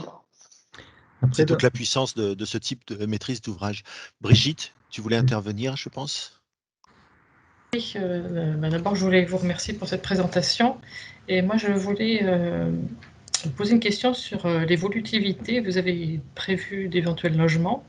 J'aurais voulu savoir comment vous avez pris en compte l'évolutivité des bureaux en logement, en prenant en compte les stationnements qui sont nécessaires par rapport au PLU, et les usages de ces habitants, sachant que vous avez dit qu'il y avait peu de commerces. Est-ce que ces commerces vont répondre aux besoins quotidiens des futurs logements et habitants? Oui, alors je peux prendre la parole sur la question de l'évolutivité des bâtiments. Donc, c'est vrai qu'on a déjà produit un CPLP, on a ensuite des fiches de lot qui sont adaptées à chacun des tènements et des parcelles à bâtir. Il est plus facile de transformer l'inverse. Ça, on le sait. Il y a beaucoup d'expériences qui aujourd'hui ont fait d'ailleurs l'objet d'appels à projets qui se réalisent en France. Donc plus facile parce qu'on a de toute façon des hauteurs qui sont suffisantes, parce qu'on a souvent des plateaux avec peu de points porteurs qui sont faciles à adapter et à dessiner. On est sur des trames de bâtiments et des épaisseurs de bâtiments aussi qui sont compatibles. On prévoit également sur ces bâtiments des surfaces extérieures qui seront le prolongement naturel des activités tertiaires et des bureaux. Donc, il y a une capacité, nous le pensons, à accueillir ces logements. Sur la question du stationnement, en fait, on doit, avec l'ensemble de ce projet, et on a déjà travaillé d'ailleurs là-dessus avec la ville et avec l'agence d'urbanisme sur la rédaction du PLU, adapter à cette opération-là. Et donc, c'est vrai que le stationnement prend en compte aussi la règle pour le stationnement prend en compte cette possibilité-là.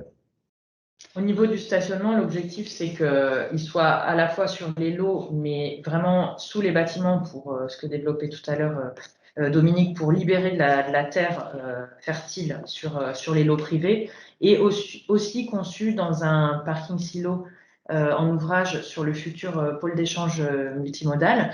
Donc, avec une capacité, là aussi, c'est cette évolutivité qu'on se donne. On est à peu près à 400 places. Avec une possibilité de foisonnement entre les salariés la journée, les habitants le soir et le matin. Et puis, il faut aussi avoir en tête que demain, le site sera certainement desservi par une gare de voyageurs. On sera à 20 minutes de Montpellier en train, 10 minutes du centre-ville de Nîmes.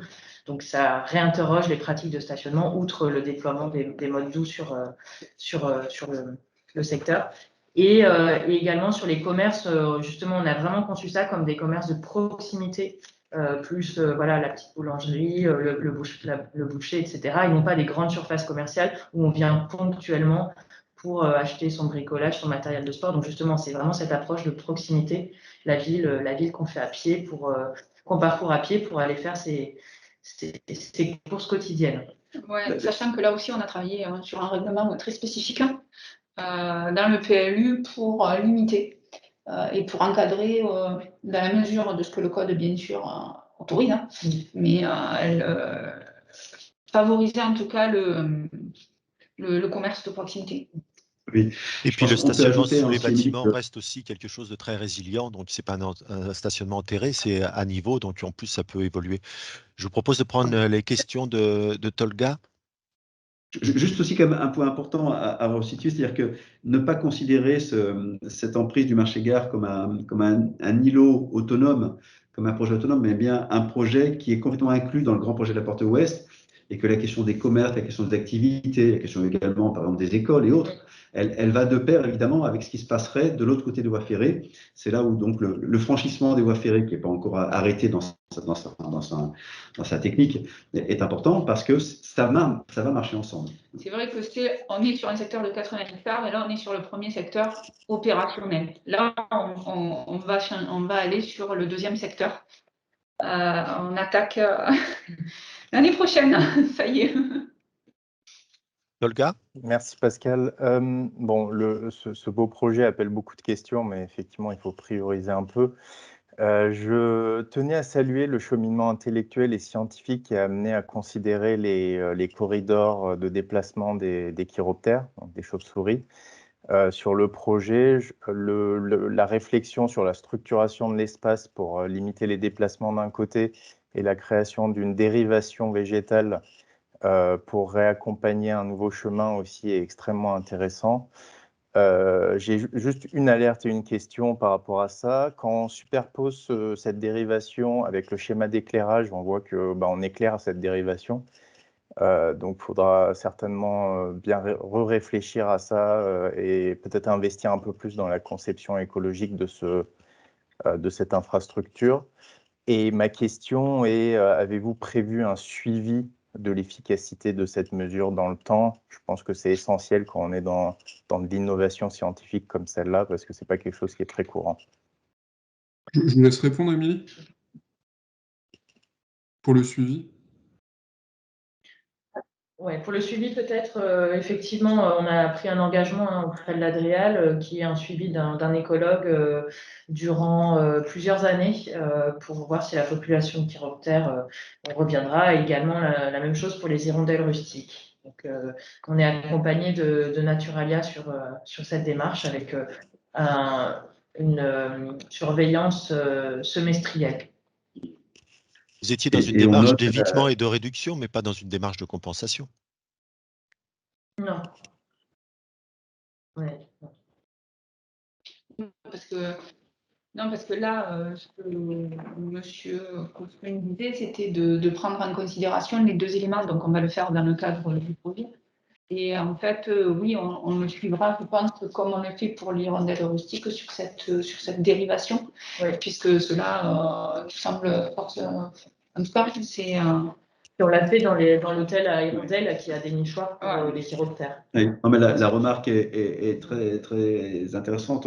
Merci, on en tient compte. Hein. Évidemment, ce qui est intéressant dans cette commission, c'est qu'elle se situe pratiquement à la fin de l'avant-projet et que donc on va pouvoir intégrer ensuite toutes vos remarques dans les phases suivantes. Ça, c'est très intéressant.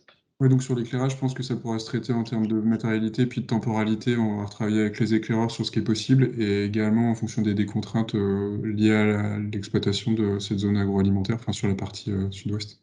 L'agroalimentaire, on travaille aussi pas mal la nuit, donc il faut combiner, arriver à trouver le juste milieu et concilier les deux. Dominique? Et on prend bonne note en tout cas. Merci. Dominique, si tu veux. Ton micro, Dominique. Ton micro. Voilà, le micro, c'est mieux.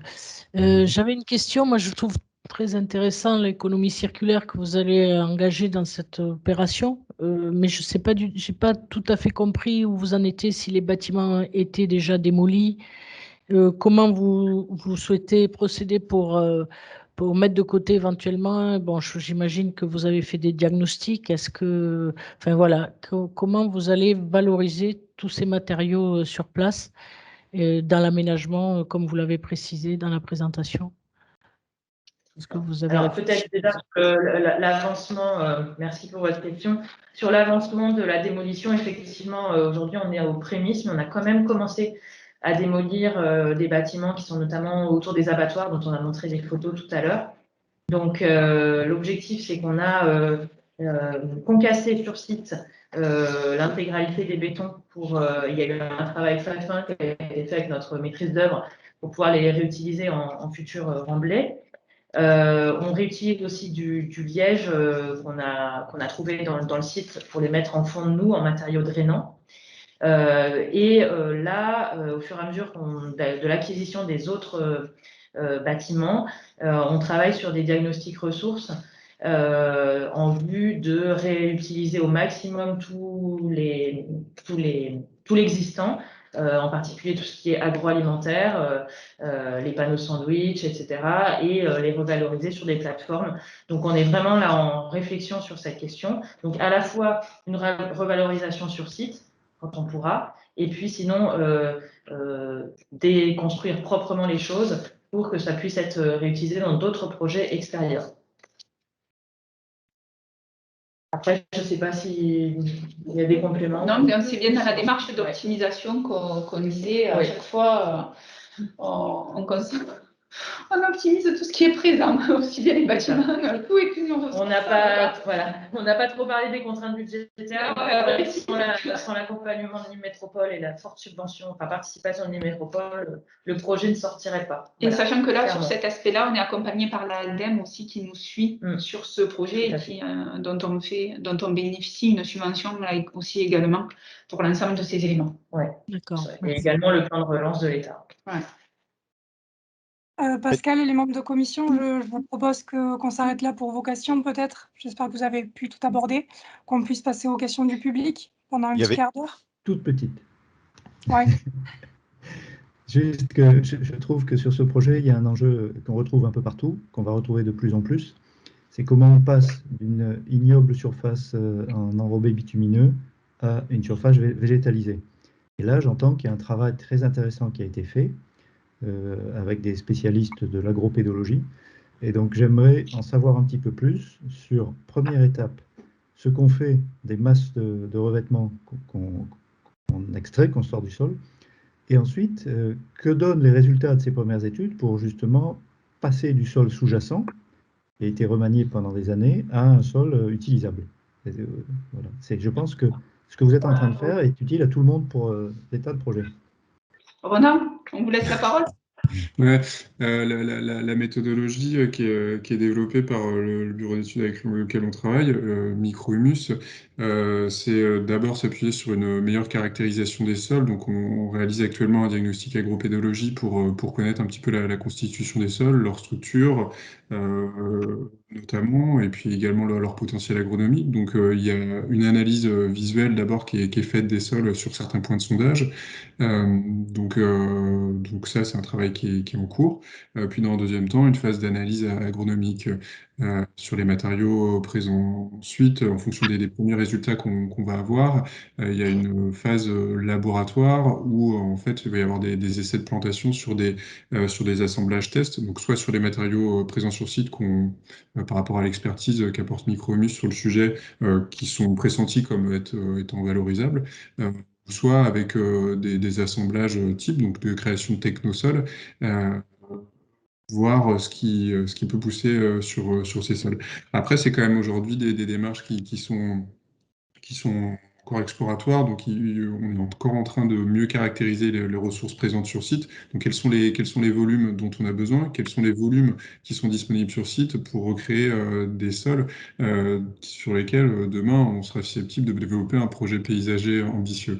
Donc voilà, c'est au cours c'est en cours de réalisation, on aura les premiers résultats d'analyse au mois de janvier. Oui. Je peux peut-être compléter Vous avez entendu, monsieur Faravel, pardon, ce que vous avez dit, parce que votre micro est coupé. Je ne sais pas si vous avez réagi. Non, non, je dis juste qu'on allait donc attendre avec impatience les résultats de ces... Nous aussi. Oui, peut-être parce qu'on peut répondre en même temps à une question qui est posée, là je vois sur le chat par rapport à toute la végétalisation du site, sur la question du volume également. Alors, pour vous donner des ordres de grandeur, donc aujourd'hui au stade AVP, on a prévu de planter environ 400 arbres, un peu moins de 400 arbres de grande dimension, environ 250 baliveaux, près de 7000 m² de massifs arbustifs et près de 4000 m² de vivaces et couvre-sol. Et on a en plus, en complément de ça, un certain nombre de zones qui sont en prairie. Alors, ce qui est très important, c'est qu'il faut associer à ça une stratégie végétale, une stratégie d'entretien. Donc, on a caractérisé des zones selon leur niveau d'entretien faible, d'entretien intermédiaire ou d'entretien plus fort, selon évidemment les usages. Et d'ailleurs, la Nîmes Métropole, la métropole nous a demandé d'avoir une approche en coût global, de façon à définir donc les méthodes et derrière les coûts pour que, évidemment, Nîmes Métropole, qui fera l'entretien de ces espaces-là, puisse budgéter tous ces espaces-là pour qu'ils soient de qualité et qu'effectivement ils se développent et qu'ils aient une belle venue. Je voulais juste aussi compléter du coup par ce propos la question des toitures végétales, parce que tout à l'heure, malheureusement, mon micro était coupé, je m'en excuse, j'avais un petit problème aussi d'ordinateur. Donc effectivement, la question de toiture végétalisée en climat méditerranéen est un sujet. Alors, on aura une sélection d'essence assez rigoureuse qui sera faite là-dessus. On va travailler un peu avec les spécialistes. On sait qu'évidemment, au plus fort de la saison chaude, ces toitures seront sans doute jaunies, mais pourront se reconstituer évidemment avec les pluies de l'automne. On voit ça dans des milieux très secs. Je pense, pour prendre des images très fortes, aux îles grecques qui sont tout à fait jaunes 6 mois de l'année et qui reverdissent d'une façon assez étonnante l'hiver et le printemps. Mais évidemment aussi, pour l'instant, ça c'est un objectif. Alors l'intérêt de cette toiture végétale, c'est quand même l'inertie aussi qu'elle apporte en toiture, par rapport au confort thermique qu'on va avoir dans les bâtiments. Mais évidemment, on pourra coupler ça avec des panneaux photovoltaïques. Moi, j'aimerais juste dire peut-être un point qu'on n'a peut-être pas évoqué tout à l'heure, c'est à travers le projet que vous proposez, tout en désimperméabilisant, on augmente la densité du projet, on arrive à procéder à une densification du projet, puisqu'on double la superficie par rapport à la situation existante, tout en déminéralisant, tout avec la inondation. Ça a été toute une équation à 3 inconnus d'arriver à une optimisation. Et ça aussi, c'est la densification, on y a travaillé énormément. En partant du déjà là, avec le maintien de tous les arbres existants, on a fait des diagnostics phytosanitaires. Donc ça, pour avoir dès le début des arbres de OG dès la création du quartier. Merci à tous. Frédéric, désolé, je te squeeze. Par contre, on va peut-être passer aux questions du public, s'il y en a. Alors, je ne sais pas comment les gens peuvent réagir. Alors, c'est Ilona qui va nous... D'accord. Alors, au niveau je pense que vous avez d'ores et déjà répondu aux questions qui étaient dans le chat. Donc, je propose, pour rendre aussi cette commission un peu plus humaine et vivante, de donner la parole au public. Si certains souhaitent prendre la parole, allumer leur caméra et poser leurs questions directement aux membres de l'équipe projet, surtout n'hésitez pas. Il suffit de lever la main. La plus dure est toujours la première. Oui. Sinon, bien sûr, vous avez toujours le chat. Donc, on a justement Virginie Larivière qui, dans le chat, explique concernant les enrobés, les entreprises revalorisent aujourd'hui systématiquement les FRESA. Nous pourrons imposer dans nos marchés un taux de revalorisation. Non, pardon, je pense que c'est vous qui avez répondu. Excusez-moi. Oui, en lisant le chat, je m'en rends compte. Est-ce que quelqu'un souhaite prendre la parole ? N'hésitez pas, c'est le moment. Ben, Frédéric, justement, tu as ta caméra allumée, on t'avait coupé la parole. Voilà. Allez, sur le projet, globalement, je suis à jeun d'une chose, je vois peu d'équipements en commun je vois peu d'espace en commun.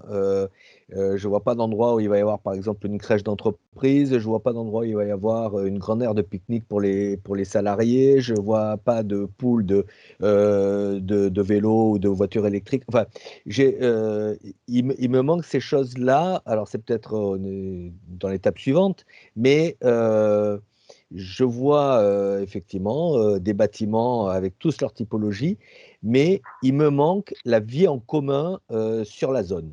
Voilà. Est-ce que vous pouvez m'éclairer là-dessus, sur les aménités qu'il peut y avoir pour que les gens, au-delà du tiers-lieu, au-delà se rencontrent sur les espaces publics et puissent vivre voilà, ensemble toute la journée?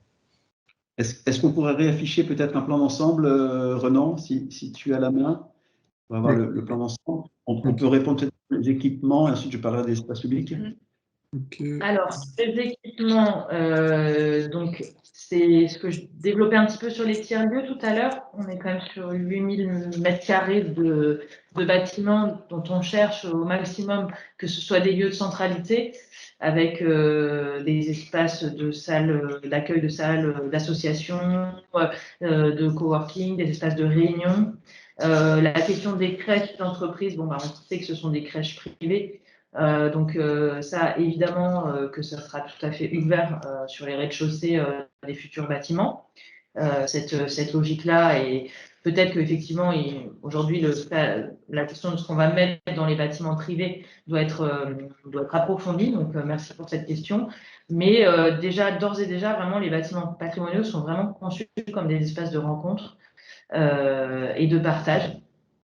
Donc ça, c'est sur la partie bâtiment. Sur la partie stationnement, donc on a effectivement des zones localisées notamment dans le futur parking relais, avec des places réservées pour tout ce qui va être véhicules électriques, du stationnement vélo aussi, et la réflexion est en cours de se dire on pourrait avoir des box vélo vraiment sécurisées, notamment dans la logique pôle d'échange multimodal, pour permettre aux gens de prendre le train de manière sécurisée, de laisser leur vélo dans des box pour qu'il y ait aussi une recharge électrique. En fait, le marché-gare, vous le voyez, mais en fait, c'est des projets dans le projet. C'est de la boîte dans la boîte. C'est-à-dire que vous avez le site du marché-gare, vous avez le tiers-lieu et le quai des expéditions qui sont un projet indépendant. Vous avez le PEM, qui est un objet identifié qui permet de répondre. Donc, vous avez dans un projet plusieurs projets. Vous avez l'aménagement du bassin de Massevigier qui est de 2 hectares et dont l'ambition à terme de Nîmes Métropole n'est pas dans la ZAC, mais dans le projet qui vous est présenté, mais d'arriver à l'aménager pour en faire un jardin et de l'optimiser par rapport à l'état actuel d'un filet. Et vous avez la requalification de la RN 113. Et au demeurant, dans un futur proche, vous avez le développement du projet Porte Ouest. Donc en fait, on voit qu'il y a plusieurs éléments qui ont des temporalités différentes, mais qu'on essaye de centraliser ou avec des avancées différentes. Le PEM, on travaille avec la SNCF et la région. Il y a eu un renouvellement de l'exécutif pas longtemps, il faut que les équipes se réinstallent. Sur la RN 113, on est avec l'État, avec la DIRMED en interface, puisque c'est de compétence nationale avec un grand trafic. Donc en fait, c'est pour ça que je me disais tout à l'heure, la démarche partenariale est au cœur du projet. Et c'est bien ça qui fait avancer, mais sur des temporalités différentes, tout en maintenant la cohérence d'ensemble. Alors oui, il y a des éléments sur les équipements qui méritent encore des réflexions. Pour le coup, la mutualisation sur l'espace public et les lieux, elle est conçue de cette façon-là pour après s'amener. Sur le vélo, évidemment, ça va dépendre, toute sa dimension est révélée, certes pour l'actif actuel, mais aussi à travers l'aménagement de la halte ferroviaire qui sera repositionnée. Oui, je peux compléter en disant par rapport aux équipements de proximité qu'il y a bien cette volonté, on l'a bien prévu, d'avoir du mobilier urbain qui permette de s'approprier un certain nombre de secteurs, avec des bancs, avec des tables de pique-nique, qui seront disposés à la fois sur le mail central, qui seront disposés également sur l'esplanade événementielle ou autour du tiers-lieu. Et d'ailleurs, autre élément qu'on voit pas forcément sur le plan, mais on envisage d'avoir un accompagnement du parc et en lien avec le parc, un système de gradins qui permettrait, pourquoi pas, d'avoir des petites manifestations, mais aussi tout simplement de venir quand il fait beau pour un pique-nique ou autre.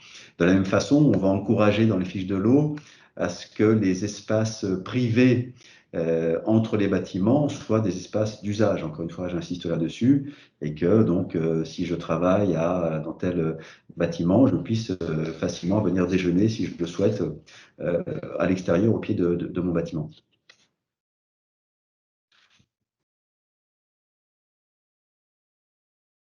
On termine peut-être avec la question de Tolga, et puis on passera à l'attribution des points. Merci, je profite qu'il n'y ait pas d'autres questions.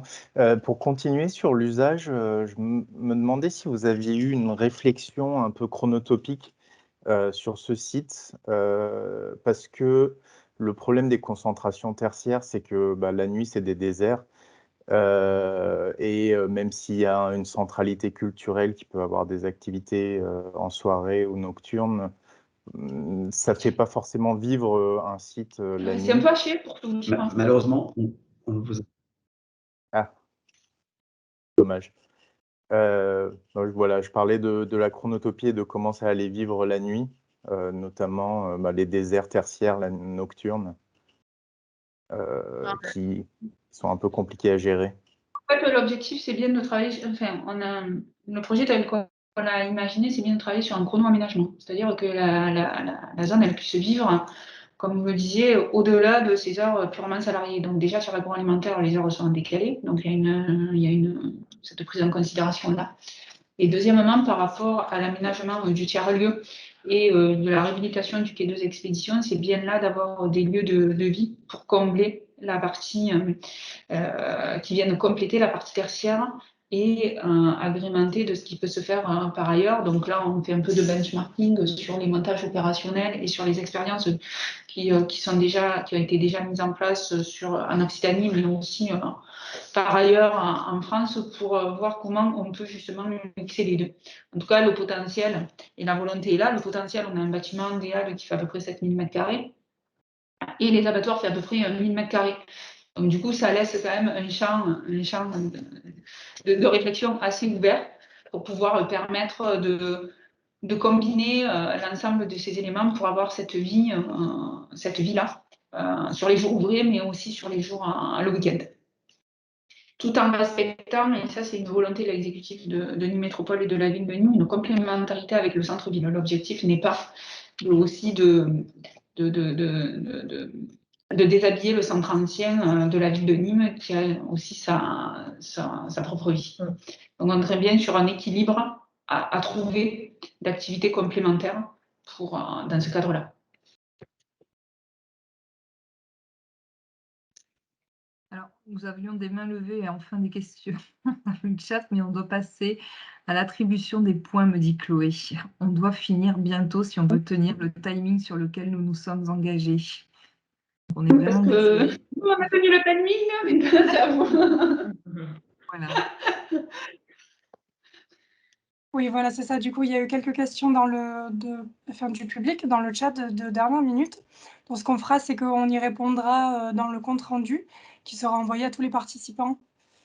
Donc, Pascal, on passe au point. Alors, ce que je vous propose, c'est que chacun, la membre de commission, vous donniez en fait vos points d'innovation.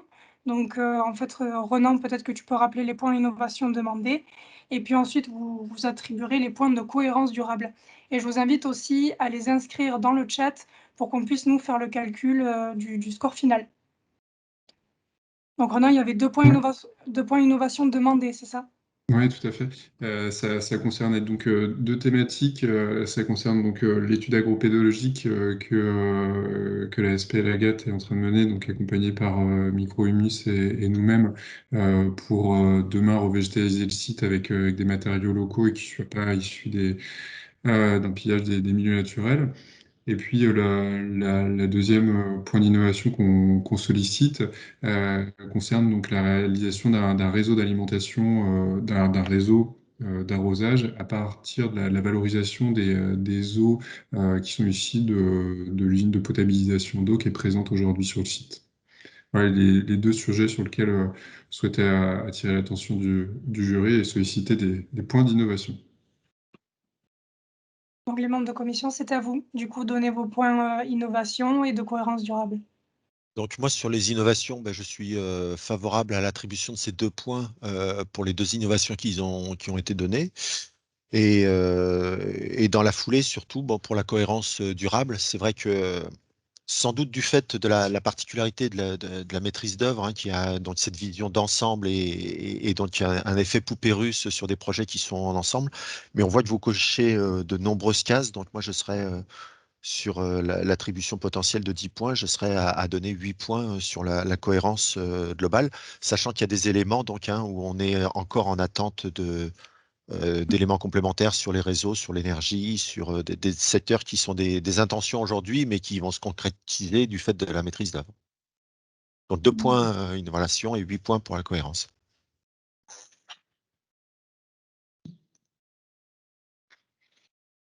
Qui prend le relais, du coup? Dominique? Oui, moi j'ai le même jugement que Pascal. L'innovation, je trouve ça intéressant effectivement à suivre aussi derrière pour avoir les retours de ces 2 innovations. Et en cohérence durable, 8 points parce que j'estime que sur une zone d'activité, il y a eu beaucoup d'efforts de fait. J'ai entendu parler du vélo là, par le maître d'ouvrage. Enfin, à la fin, mais c'est vrai que je vous engage à bien réfléchir au vélo en dehors du périmètre, évidemment, parce que si on a le vélo que à l'intérieur, c'est un peu dommage. Et voilà, mais sinon, je trouve qu'il y a eu beaucoup d'efforts et on suivra avec attention la suite, puisqu'il y a plein de pistes développées et qui seront intéressantes à poursuivre. Merci en tout cas pour votre présentation. Merci à vous.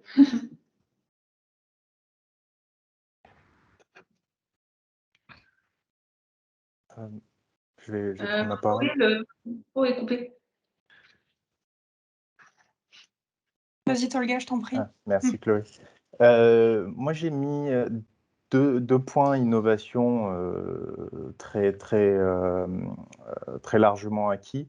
Et ce que j'ai vu aujourd'hui en termes de cohérence territoriale mériterait un 8. J'ai signalé 6 dans le chat, tout simplement parce qu'il y a des sujets qui sont en cours et qui sont pas encore finis, notamment l'étude agropédologique. Faut voir ce que ça donne, ce que vous allez pouvoir en tirer et en conclure. Donc pour le moment, j'ai mis 6 points de cohérence territoriale, mais avec un potentiel bien plus élevé. Allez, je prends la parole. Frédéric, donc effectivement, les 2 points d'innovation les 2 innovations sont assez intéressantes, donc on attend de voir effectivement ce qui va en ressortir et ça donne facilement les 2 points. Sur la cohérence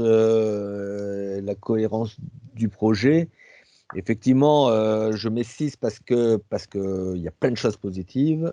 J'attends de voir comment tout ça va s'imbriquer et comment on va quand même, dans le temps, imaginer les scénarios de mutabilité.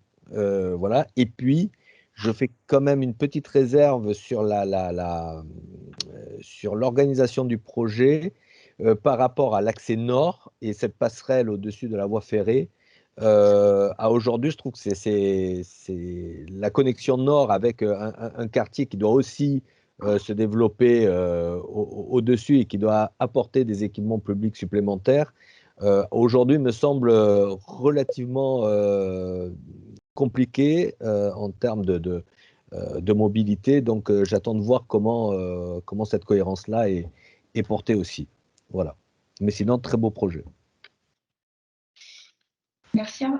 Merci. Arnaud, merci pour tes réponses et ton chat.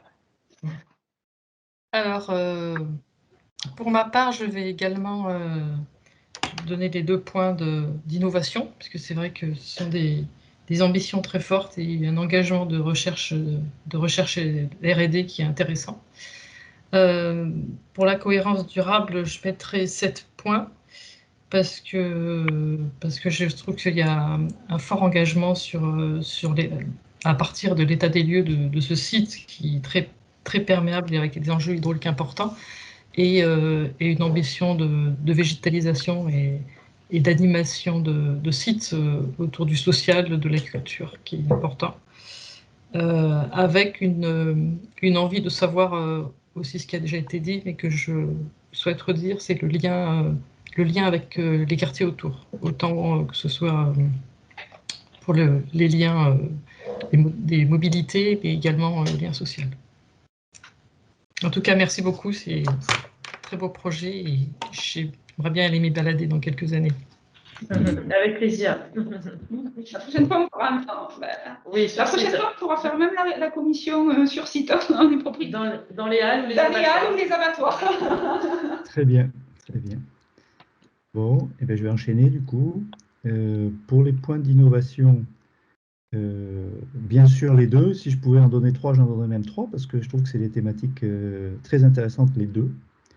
Donc ça c'est à voir si c'est possible de donner 3 quand ils ne demandent que 2. Je crois que c'est déjà arrivé sur les bâtiments. On a été modeste.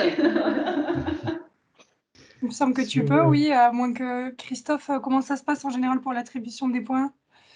Oui, alors effectivement, les membres de commission, s'ils souhaitent attribuer des points supérieurs à ce qui est demandé, ça peut toujours être fait. Voilà, donc moi, si c'est possible, je souhaite le faire parce que c'est des thématiques intéressantes, utiles à tout le monde. Noté. Donc il sera intéressant d'avoir le retour. Pour la cohérence durable, je suis plutôt donc ces 6 points, c'est sur la position de Tolga, c'est-à-dire qu'il y a beaucoup de choses qui sont prévues, annoncées, mais encore en travaux. Donc on va en garder un peu sous le coude pour la commission suivante, quand ces choses-là auront été réellement réalisées. Que ce soit sur l'énergie ou sur les matériaux, la biodiversité, voilà, il y a beaucoup de choses qui sont prévues et c'est très bien, je vous en remercie. Mais voilà, on va attendre un peu que ça ait avancé pour le valoriser. On essaiera de tenir le maximum des engagements qu'on vous a présentés. Tout à fait. En tout cas, il faut attendre les conclusions aussi de certaines études, donc ça dépendra de... Oui. Du coup, c'est bon, vous avez tous pris la parole normalement, là, les membres de commission, il me semble qu'on a fait le tour. Tout à fait. Christophe, du coup, au niveau des points? J'ai tout noté, c'est parfait. Donc j'ai les 6 attributions de points des membres de commission. Donc le projet partait avec 66,7 arrondi à l'entier supérieur, donc on part avec 67 points issus du référentiel. Les membres de la commission unanimement ont donné les 2 points de bonus innovation avec un potentiel de 3 points pour Laurent Faravel, mais à l'arrondi ça fait que 2 points malheureusement. Les membres de commission ont attribué 7 points de cohérence durable pour le projet et on arrive à un total de 76 points issus de cette phase conception avec un niveau argent validé au niveau des prérequis. Donc, vous confirmez le niveau argent en phase conception avec ces 76 points. Bravo à vous. C'est toi qui affiches la médaille, Chloé?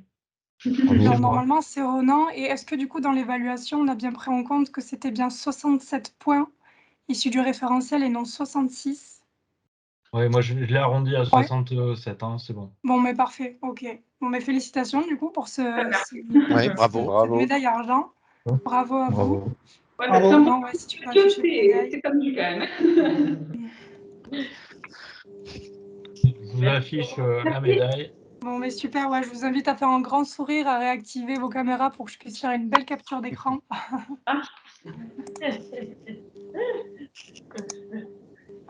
Voilà, c'est fait. Donc, merci beaucoup. Merci pour cette présentation dans les temps. Voilà, merci pour ce beau projet qui a été présenté. Merci au public, à tous les participants et aux membres de commission qui ont donné de leur temps pour l'évaluer. Du coup, donc l'équipe projet, on se donne rendez-vous pour la prochaine commission, qui est la commission réalisation. On pourra évaluer la réalisation des espaces publics, la réalisation des bâtiments. Donc voilà, et avec plaisir pour le coup, pour organiser peut-être une commission dans ce quartier. Voilà, donc... ok, c'est noté. En tout cas, avec plaisir, merci.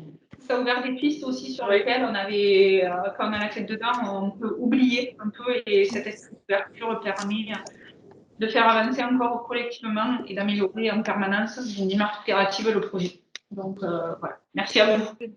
C'est bien. Merci à vous tous. Donc, Merci beaucoup. ouais. Merci à tous. Merci.